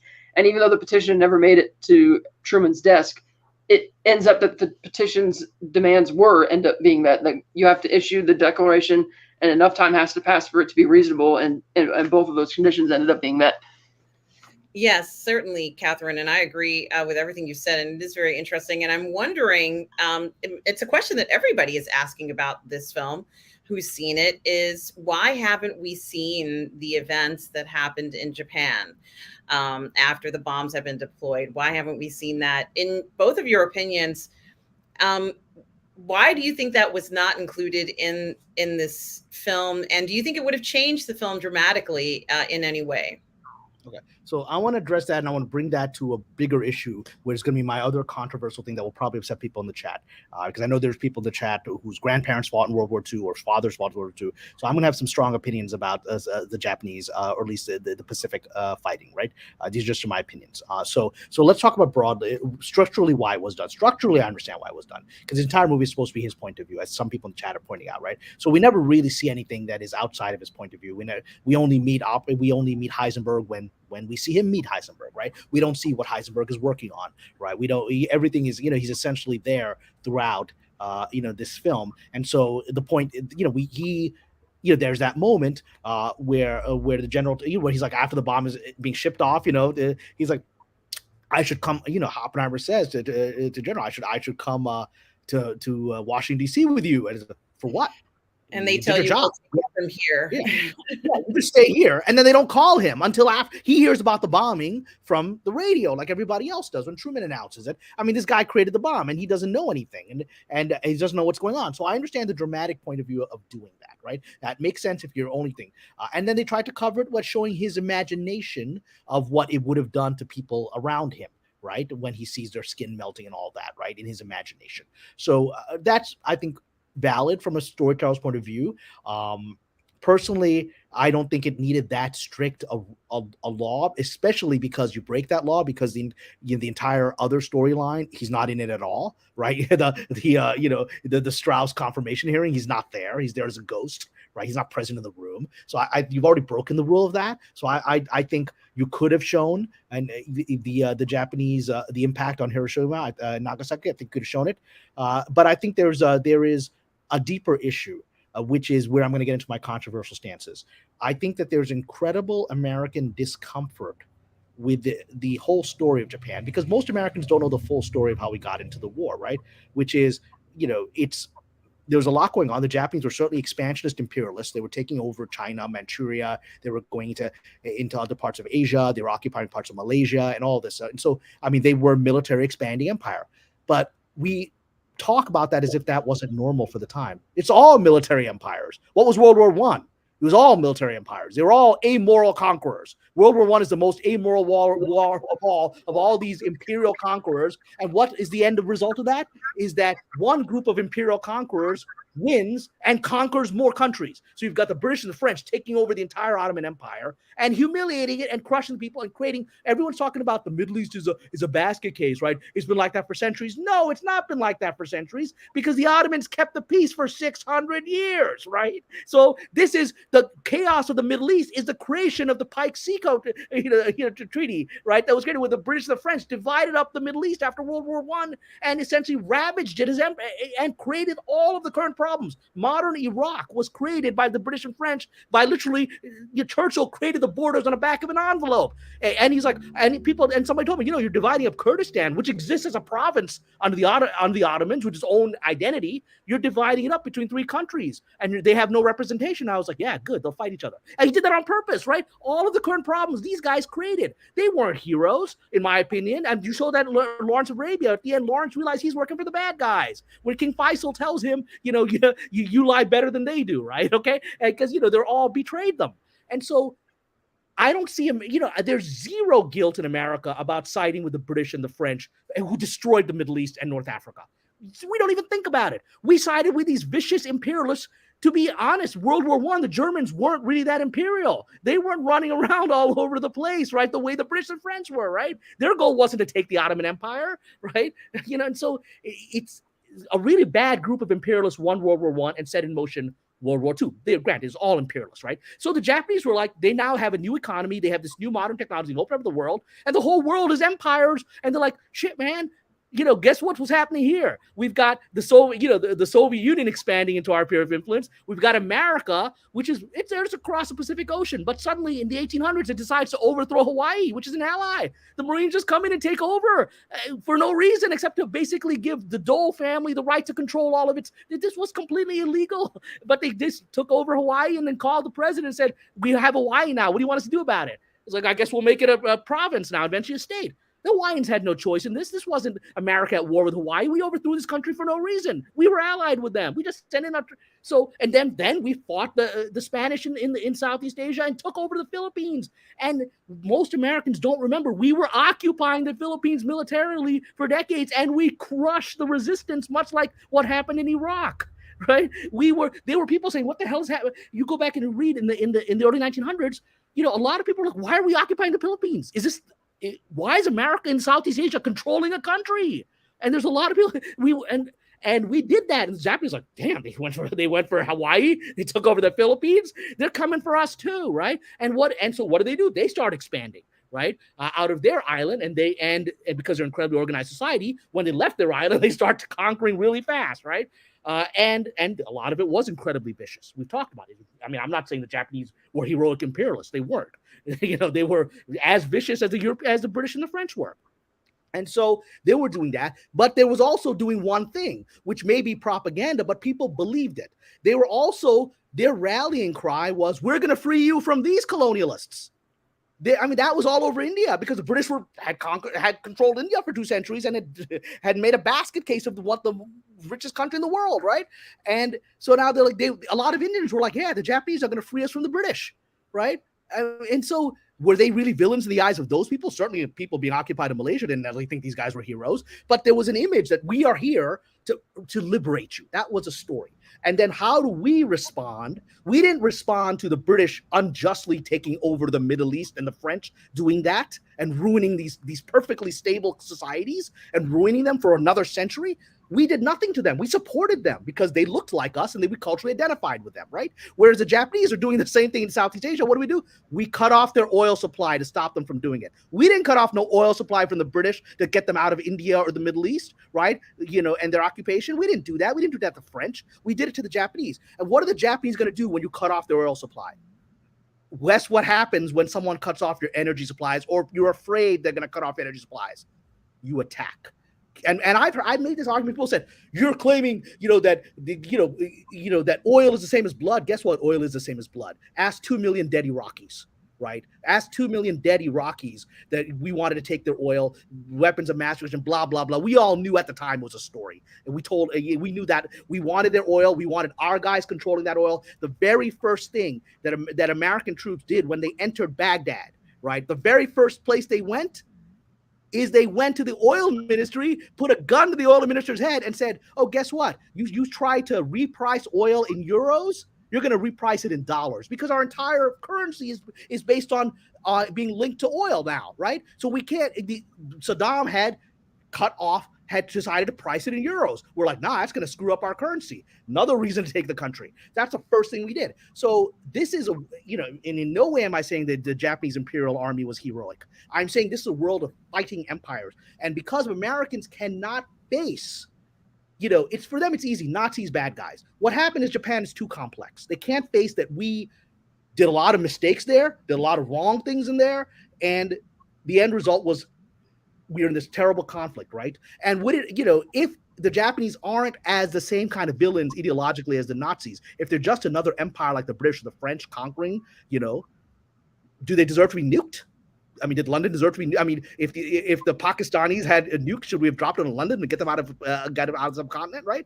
I mean, it's a moral question, and because we're so uncomfortable with that, because we don't want to know the history of our American Southeast Asia, we don't want to face it. The average American's never heard that the Americans occupied the Philippines for decades and militarily crushed a rebellion against them, right? Perfectly. People have every right to rebel against a foreign occupier. What is America doing taking over the Philippines, right? They had every right to fight against that, right? And we crushed them ruthlessly. Was that right? But we don't even know about it because we will only talk about Europe.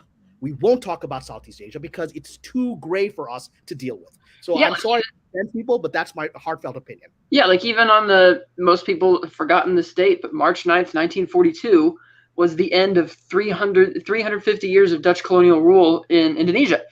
And the Indonesians there welcomed the Japanese as liberators. They were very happy that they came in. Now granted, they wore out their welcome pretty quickly because of the way they treated them, because they were extremely racist. Similar to how some of the countries that the Nazis first went to were welcomed until the SS went in there and wore out their welcome there again. But that's true, because they were expanding. And in fact, most people don't know this, but December 6th, 1941, Roosevelt sends a message to the emperor telling him, if you want to secure oil in Borneo, you could do it. We're not going to stop you. And he meant that, because he was more interested in getting to a war to defeat the Nazis. He wasn't interested in going to war with Japan. Well, the Imperial General Army headquarters, of course, intercepted the note because they receive all the emperor's mail.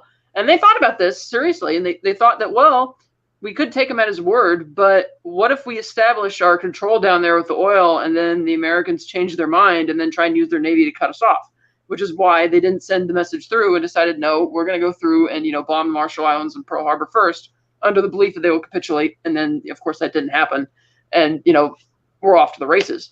But yeah, it's true. They were looking to expand, and it's either we could give them the oil to keep taking down our own interests in Southeast Asia, or we could just cut them off of the oil and leave it up to them. So that way, the ball, it's like, here, the ball's in their court.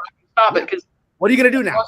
Yeah, because again, Roosevelt's more concerned with Europe than he was with Southeast Asia. And in fact, some people might be surprised that there were plenty of Americans who, at the time in the early 1910s, were questioning why we were in the Philippines, under the same reason that Cameron mentioned. It's like, wait, we're supposed to be, liberators and blah, blah, blah. Why are we in the Philippines? Not really interested. Like, why are we crushing the Filipino resistance? And part of that was because, good old-fashioned racism of the time, as well as the fact that the Philippines had never been an independent country before. And similar to India, it was the colonizers who gave them a sense of national identity, which they didn't have yet. And it was also... Well, I think the Moguls had a pretty good sense of national identity. But those guys did. But there were also plenty of others there that hadn't really united yet. And they would have still been, even if they had been gaining independence, it's true they would have been more dependent on us economically, but it could have been a great ally. Like you mentioned, Hawaii, they were great allies. It's like, there's no reason to do that.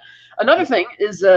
we are also responsible for the Japanese annexing Okinawa, because in the 1850s, Commodore Perry of the U.S. Navy went to Okinawa, and initially they welcomed him because they were an independent island that Japan had not annexed it at the time, and they liked him and they were being very nice, and he wanted to establish a coal bunker there as a refueling station, because he anticipated that our foreign policy was going to be much greater involved over there than it was. And when the people said that their leader, their king, was not there to receive him, he got very angry and threatened to attack. And so they conceded immediately and gave him what he wanted. And again, because of foreign policy changes, that alliance didn't really end up meaning anything. But Japan was worried because, well, if they're allied with these guys, what happens if they come back? And so in 1879, Japan annexes Okinawa, which the Okinawans did not like, but they couldn't do anything to stop them.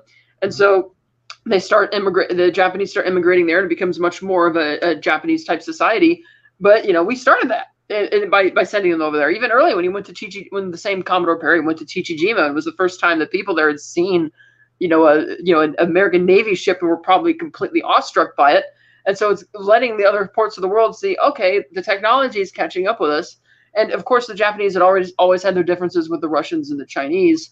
And in fact, Russia, Japan, and China have sort of all been fighting over Korea around the turn of the century, because Korea was a sovereign nation, but didn't have any big standing on the world stage. And it was actually Teddy Roosevelt who closed the American embassy there and encouraged the other countries to do the same, because he wanted Japan to basically take Korea, because he was striving to have a partnership with Japan, because he saw how well Japan's Navy performed against the Soviets, and thought, we could have a really good partnership here, which is like what we did to Kurdistan. Right. Which is you guys can all take it because it serves other interests. Right, which is why Roosevelt ended up mediating the peace talks in the first Russo-Japanese War, because he thought that was going to be helpful to American-Japanese relations. It wasn't, but that's what he was striving for. And so the fact that they failed to establish this relationship, and Japan is starting to expand.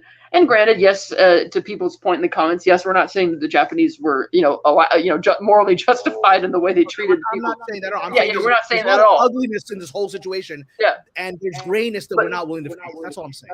Yeah. And so that's why that war ultimately got started, because we were worried that, well, if they expand and they end up succeeding in solidifying this new empire of theirs, what's going to happen? Now, of course, when the emperor pitched it, he called it the the East Asia Co-Prosperity Sphere, which I kind of laugh every time I say it because, if you really wanted to do this, you could have invited the native leaders of these countries and the native minorities and the colonial countries to Japan to discuss this.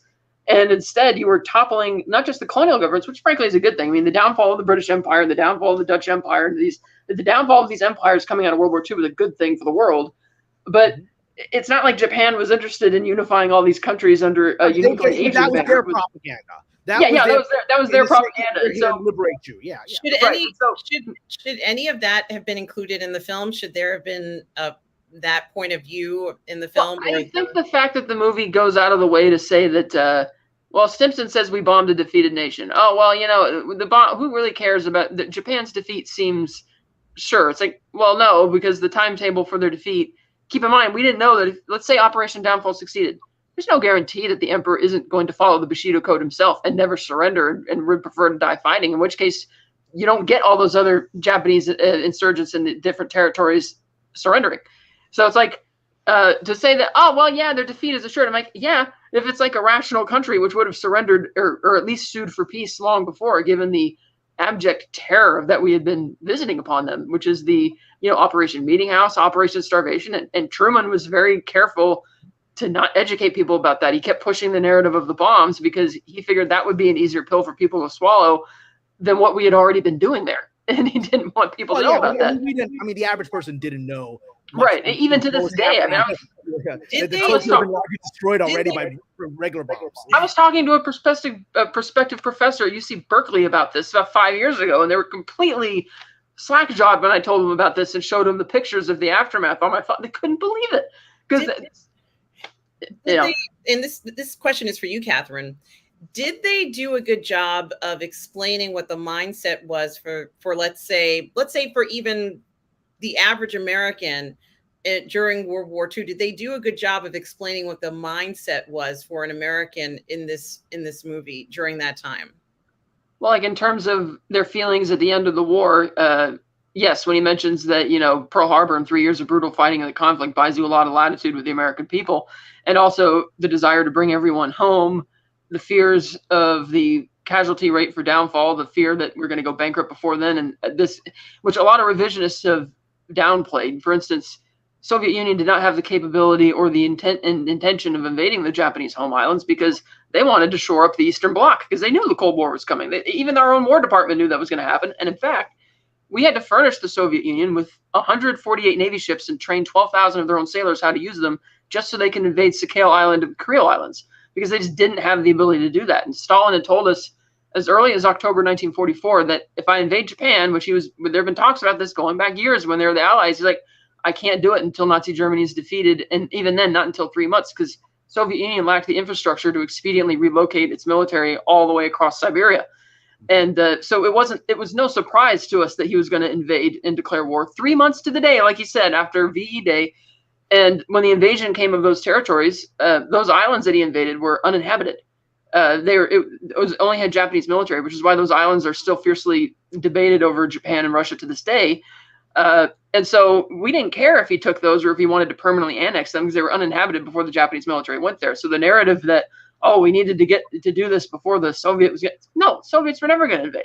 And then there's those who say, well, they did it because they needed to intimidate the Soviet Union. It's like, if you want to intimidate the Soviet Union about it, then you don't issue the Potsdam Declaration and just go ahead and drop the bomb and use the justification that, well, it's another tool in the war chest with the, the napalm and all this kind of crap. Well, no, they did it because it's like they wanted the Soviets to invade Japan. That was the focus of many tense conversations between him and. Let the Soviets die. Let the Soviets deal with it, right? Yeah. Exactly, which was the same thing that happened in Nazi Germany, right? The Western Allies were in a race against the Soviets to get to Nazi Germany first. We did. And so we were willing, therefore, to let them invade Berlin. It's like, hey, you want to take the casualties to take Berlin? Go for it. Because we had achieved what we wanted, which was we eliminated the threat of Soviets continuing to expand west and potentially seize these other countries, which we didn't want to happen because that was not in American and European interests. And so most certainly, if Soviet Union had the resources and the desire, we would have gladly let them take Japan because there's no raw materials left in Japan to exploit. We've completely decimated their infrastructure. It's getting to the point where it's just like practically a genocidal campaign at this point, just to force a surrender. So it's not like you stand to gain anything economically from inheriting that post-war headache, which is why the famine in Japan continued even under U.S. occupation through 1946 and beyond, because it was just a really tough task to rebuild the country because of how thoroughly we destroyed it. So the idea that the Soviets wanted this country, oh, we have to beat the Soviets in Japan, no, it's a lie. Yeah, it'd be a drag on their society just trying to keep that thing together. Yeah. And so one thing I want to say is perhaps lighten it up a little, but also there's truth to it. So the end result of all of that was the Japanese got to express the pain of all of that and of Oppenheimer and what he did through Godzilla. I mean, Godzilla, the original Godzilla is a great movie. It's a very emotional movie, right? It's a really, it touches your heart, and it's about the atomic bombings, and it's about the ramifications of how life changes because of this stuff, and how essentially an ancient dinosaur is awakened and energized by the atomic bombs and becomes now a new threat to the Japanese people, and the destructions that Godzilla puts on the cities. I mean, it's horrible. I mean, look at these. I mean, it's really horrific. And then finally, it's a movie about the danger of technology. You have a scientist who's discovered this incredibly new destructive weapon that can destroy all sea life, that essentially takes oxygen out of water, right? And that's what they use against Godzilla. Spoiler alert, that's what they use against Godzilla in the first movie, right? Yes. And what does that scientist do? That scientist, who's the only one that figured this out, he's the one that's putting the bomb at the bottom of the ocean to kill Godzilla when this thing goes off. And then he cuts his line so that he will die and the secret will go with him, because he knows we have to take it out one time. Like maybe you can argue Hiroshima one time, right? But I can't. If I'm around, they're going to make me do it again for war. And he lets himself die with Godzilla in that. And Godzilla's death is actually very emotional. Like, it's not his fault. It's a creature that was created by the atomic bombings that's just been mutated by this, and then it's destroyed by science again. It's a very emotional movie. And that movie takes us to how the Japanese, through art, can express what happened to them and where science took them, because they also had embraced science. This was an inward-looking country that was still feudal into well into the 19th century, right? And then with the Meiji Restoration, suddenly it becomes overnight an industrial superpower, right? Because they're such an organized society. They went from essentially a feudal agricultural society, fishing society, to an overnight military. I mean, they were scaring I guess maybe one of the issues. They scared the hell out of America and Europe that these primitive farmers could suddenly become industrial super lords in 5 years. And it was also the largest and most rapid imperialist expansion ever. Just 6 months after Pearl Harbor, they had that island, and when they did, they just conquered everything instantly. Yeah, it was unbelievable, And granted, they were racing for the bomb too. They bought 2 tons of uranium ore from Czechoslovakia, but that's obviously nothing to be able to make a bomb. And to your point about you do Hiroshima once, do you do it again? There was a debate over whether or not Hiroshima had been destroyed by a nuclear bomb, and so Hirohito sent their top nuclear physicist who had been on their bomb project to go investigate. He does a few laps over the city. You can tell it's a bomb. They land on the outskirts on a runway, and a Japanese colonel runs up to them. And he's got a uniform which actually has cuts off right below the knees. And so all of the skin that's not covered is burned, and all this like they discussed in the movie. And he says, well, yes, sir, it was one bomb, but if you're far enough away and you have clothes where there's a defense against it. And the physicist is kind of slack-jawed to this, that he's just all gung-ho about it. And he gets right back on the plane to Tokyo, and he tells the emperor that, yes, it was an atomic bomb, but given he was familiar with some of the science behind it, he thought we could only have one because of the nature of how difficult it is to make uranium. And so the Imperial General Army Headquarters is like, great, it's a scare tactic. They won't do it again. Well, and then when the second one happened, the physicist was completely at a loss to explain what it is. And he's like, it's kind of like an offense of what they did with Godzilla. It's like you're mutating the technology. Something you can only do once, and you're already mutating it, turning it into something even more horrible, And they kind of beside yourself to explain that type of stuff. And before we end this incredible stream tonight, I do want to ask both of you about the overall production value of this film, the editing, the sound. What were your thoughts on it? Since I haven't had a chance to ask you that. And are we going to get more like this from Nolan or anyone else? Is anyone else going to go this far? The editing in this film was remarkable. What do you both think? Well, I hope movies like this that are this level of sophistication, that even if we have critiques of where Nolan took this film, his genius as a filmmaker has allowed us to find value. I mean, I love the movie. I saw it twice, and I'm able to see things in the movie that support my point of view, that which remains very critical of Oppenheimer, has become even more so since I've done further research on the man. But that's to his credit, is that even if he took a very clear position in support of Oppenheimer, that he left enough in the movie that you can walk away with your own interpretation. That's the best storytelling. That's the best filmmaking, and I hope more of that continues. Whether Mr. Nolan will do something like this again, well, I hope that, what I want to see from him now, next things, I just want to see a movie with a beginning, middle, and end. I just want him to rise to the challenge of telling one linear story. I know it's hard. I want to see him do that. I want to see him experiment with telling a story in a straightforward fashion, and see if he can master that part of the genre. I would be interested in. Catherine? I don't think that we're going to see others like this with this. I think the editing was magnificent, and the sound and the score by Logan Gordonson was amazing as well. But we haven't seen anybody else try and mimic what he's done either. Like when he came up with that idea in Inception, I thought, wow. I thought it was a little clunky and not necessarily the best execution. I thought, well, somebody else has got to use this idea, and in terms of how to tell a story with the different levels and spatial and temporal differences, and nobody did it. And then same with Tenet, reverse entropy versus time travel, and nobody copied it. Or like what he did with Interstellar, talking about how let's introduce the actual theory of relativity and what that does to time in science fiction. And, well, nobody copied that in sci-fi either. So I don't think people are going to copy this. Now, this method has been done before, like cutting back and forth between different storylines and time periods, but not to this level where it's just keeping that riveting pace all the way through. I would like to see that. I personally like that Nolan makes movies like this because he's thinking outside the box, and I don't think enough directors are doing that anymore. Though, admittedly, I agree that it would be quite fun to see if he could actually rise to the challenge of doing a straightforward film, but I don't think he has any interest in that.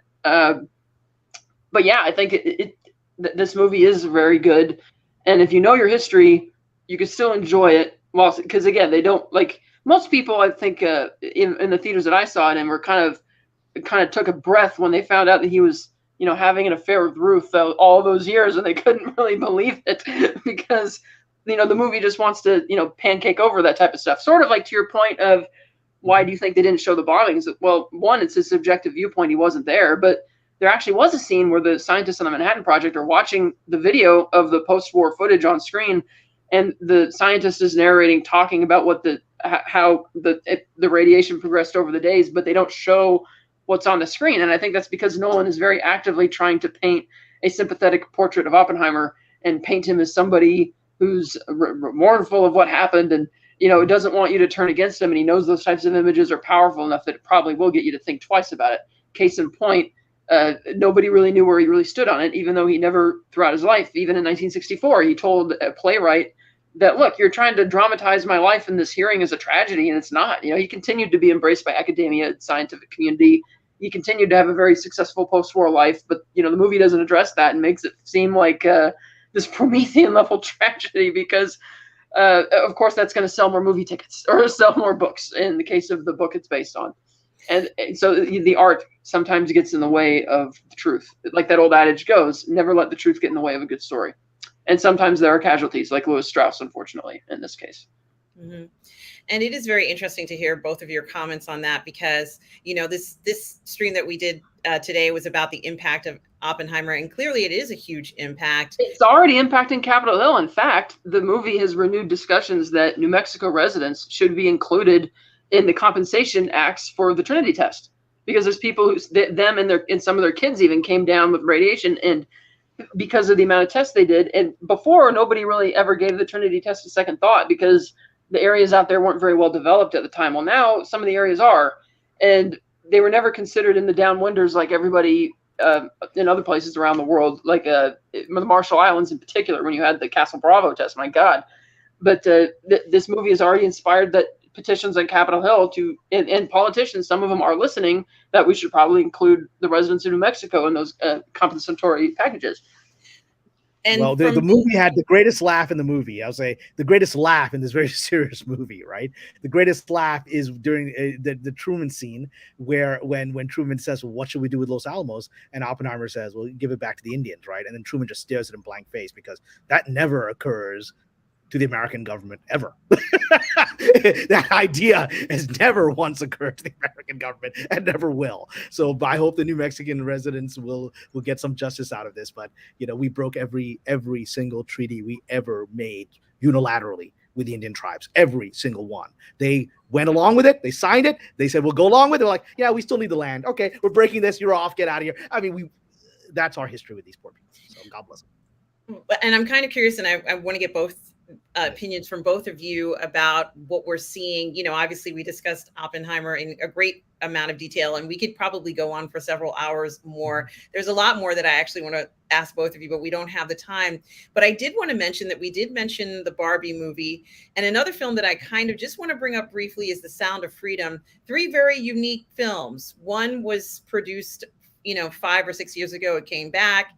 It was bought by Angel Studios. They distributed it. It's doing incredibly well. They sort of have this, I'm not going to call it grassroots campaign, but they have a campaign where you're in the theater and they say, scan this, you can buy tickets for another person to go ahead and see the film. It's had somewhat of a controversial feel to it. Oppenheimer obviously naturally is a controversial topic because of its association with the war. And Barbie, even though it's approaching $1 billion, also has had controversy. However, the 3 films have had a huge impact on film, on the industry this year. What do you guys think about how these 3 films seem to have changed my outlook of what this summer blockbuster season would be like, when I would have put maybe all my bets on Dead Reckoning for Mission Impossible to be the leader, which is not doing bad.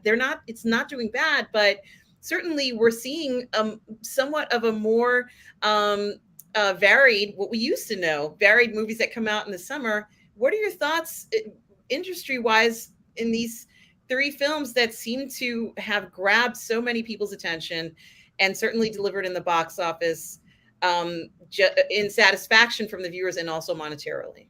Well, I think there are 3 movies that are more or less original. And Barbie obviously comes from an IP, but it's doing that in live action in a way that the marketing said, even if you hate Barbie, you'll love this movie. Well, that's going to intrigue a lot of people. Like, what are you talking about?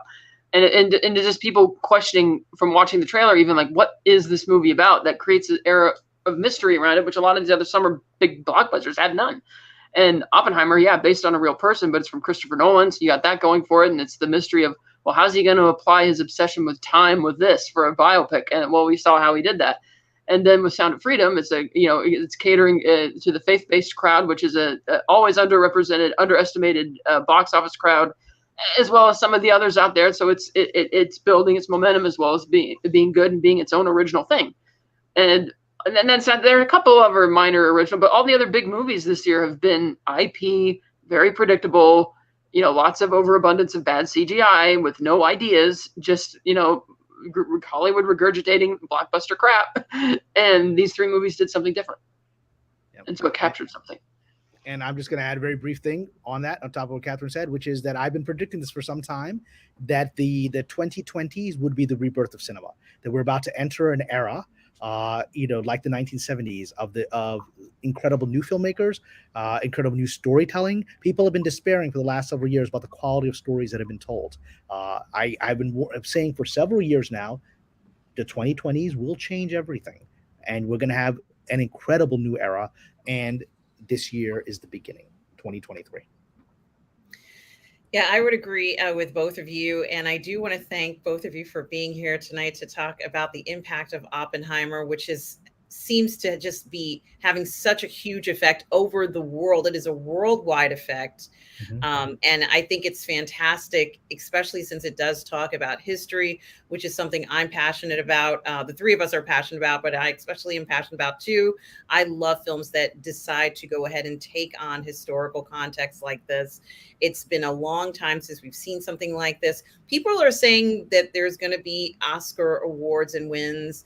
The last, very, very, very last question: will there be Oscar nominations and wins in Oppenheimer? I haven't checked the calendar for what else is coming out that'll likely be its competition. So maybe, but I think that unlike most movies released in summer, this one will have staying power come award season. A lot of films released before, like July or earlier, tend to be forgotten by the Academy. I mean, last year was an exception. Everything Everywhere All at Once released in April. But this one with Nolan's star power and the fact that Universal is undoubtedly going to make a big awards push for it, I think is also going to be in its favor. And I think at the very least we can expect nominations for Robert Downey Jr. and Cillian Murphy and Emily Blunt probably, and perhaps even Nolan as for adapted screenplay and director. I think he might have probably his best shot at getting that probably ever in his career so far. Not to say that he is going to get it or not, because again, we have other films coming out, like there's Napoleon, there's Killers of the Flower Moon, other big films that we have yet to see to judge, but I won't know for certain. But I think Oppenheimer is the one of those three that's the most Oscar worthy in terms of my expectations for the way the Oscars work. When you look at the types of movies they like to recognize, and in that regard, I think it'll probably get attention. I'm going to make a prediction here. Let's see if my prediction is right. I think that we're going to have a Barbenheimer Oscars. We're going to have Barbenheimer Oscars. And so I think both Barbie and Oppenheimer will be nominated for multiple awards. I think they will both share awards. I think that some will get this, some will get that. I think they're both going to be up for Best Picture. Even though I would actually give it to Barbie, because I think it has a more consistent message that's very profound, that's very deep when you actually bother to watch the movie. And whereas I think that Oppenheimer has a more ambiguous and confused message, I think Oppenheimer will be given the Oscar for Best Picture because he represents their class. It's what I said. He represents the ideology and the class of Hollywood, and so they're going to reward someone who's like them.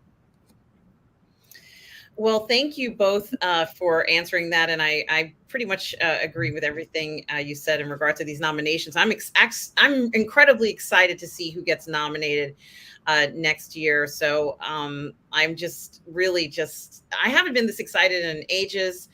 But the Oscars is going to be huge next year. People are going to be watching the Oscars next year, and that is the sign of the change. Mm-hmm. Absolutely, and I do want to thank Catherine. Thank you so much for being here. Thank you, Cameron, for being here. Catherine, where can people find you?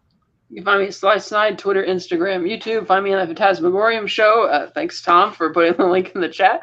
And you can find me on co-hosting the Unifying Force every Sunday, second and fourth Sunday of the month at 8 a.m. Pacific on the Virtual Cantina Network YouTube channel.